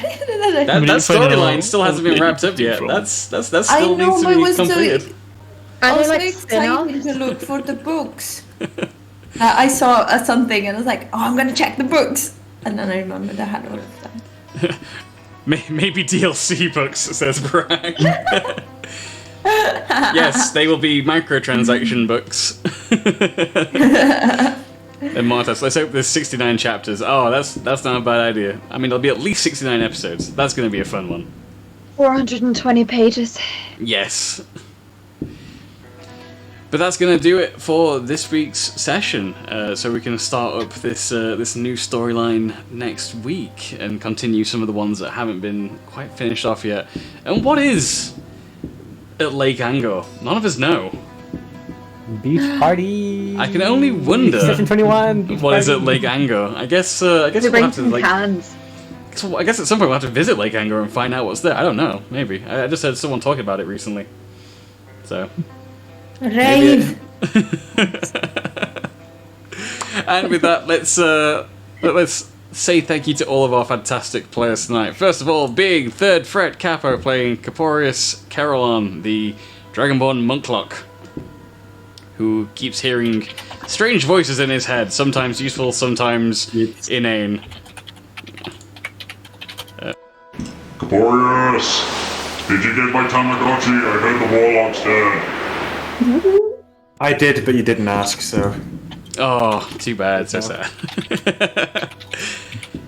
And of course, our ever thieving rogue, violin solo, playing M, the Eladrin rogue. You just found this. It just fell off the back of a van. What are the chances? And the ever tactical and also new DM, Cactus Room, playing Sharid, the drunk or Arakakaran druid monk. If I'm you're not a necromancer. If you are up for more D&D and you cannot wait until next Wednesday's session, then you gotta remember on Sunday night. Oh dear, I've just realised that I've had some stuff on screen. Whoops. Well, That's spoilers. Let me fine. scroll up. No, it's good. No, we all gotta go watch the VOD. I'll go watch the VOD. Now we all know who has the gem. For like half a sentence. Yeah, if you're hankering for more D&D and you can't wait till next Wednesday, then Sunday nights, at least BST at 8 PM, so same time as usual D&D, or noon PDT? Is that the right time currently? Yeah, that's right. Yeah, noon PDT. Then Cactus Room is running a campaign as a first-time DM, and it's absolutely awesome so far. We've only done one session, but I enjoyed the hell out of actually being a player for a change. So come visit us over there to see me not have to herd cats and see Cactus have to learn how to herd cats. And of course, we're joined by Russell _ the Dude, playing Fanny Boss, the male dwarven fighter, who is a big man, apparently, and an expert in stones. Although, I don't know if my notes meant it should be expert in getting stoned, or just stone, I don't know. We'll find out. Well, yeah. Yeah. And we were joined by AODHQ, playing the fantastic bard Oscar, No, you. who unfortunately didn't get to do much flavor stuff this week, and still, as I believe, have to pick 2 spells from other magical schools. I picked one. I picked 2. You picked 2? Okay. Yeah, It's- I've got Chaos Bolt and Locate Object. Okay, I fair think- enough. I think the reason yeah. I thought that you hadn't is because you didn't pick Fireball, and that just doesn't make sense to me. Fair. Yeah. Understandable. And of course, as always, we're joined by. Would you believe it's not his birthday this week? It's mine instead. Guitarist CR playing Gershaw, the human monk. Yes.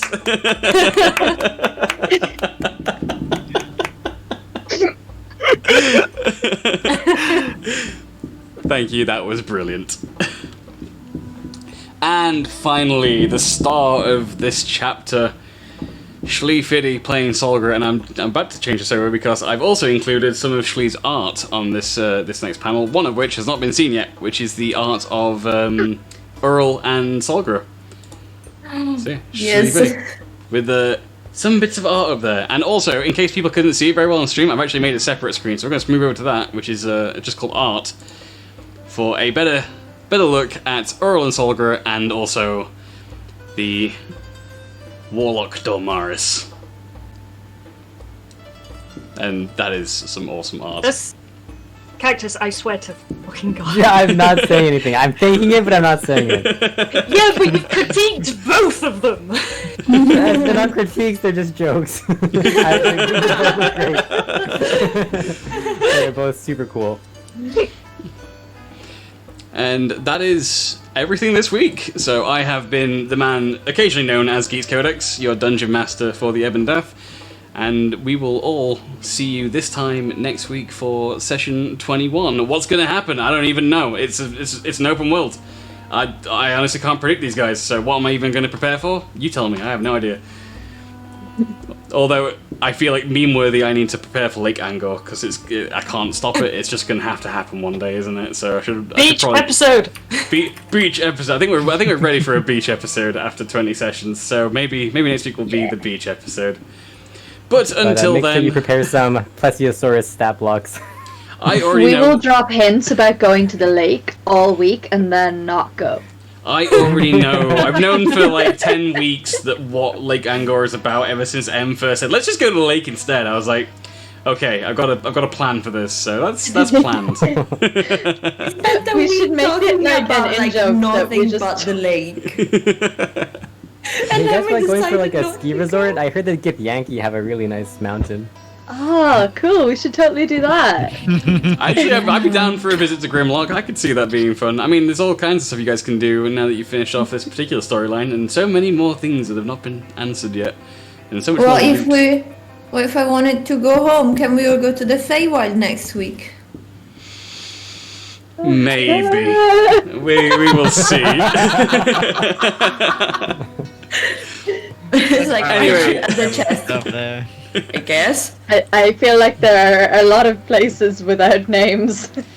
And now, before they can suggest any more places and hold me to having to plan for this, I'm going to end the stream. So, catch you all next week, everybody. Have a fantastic rest of the week, and hope you have a good weekend too. Bye-bye. Bye-bye. Today, we pay homage to the streamer's salty snack of choice, and the capos brave enough to defend their honor. Sit back and listen for a while, friends. You're in for one hell of a salty surprise. Sometimes streaming requires a meal, but the chat won't let you enjoy your snack. Unrelenting in that mockery, you fire back with words of wisdom and attack. Shut up! Let me munch my nuts. Shut up! Let me munch my nuts. Shut up! Let me munch my nuts. Yeah! Sodium's getting high, and vitamin B12. You're getting nourishment from the nuts variety that you delve. You may think of dirty jokes, all your 69-inch ropes. But Capo continues lunch, he continues to munch. You didn't turn your back on them, although they're making your mouth dry. You'll never go hungry again until your death counts 60 high.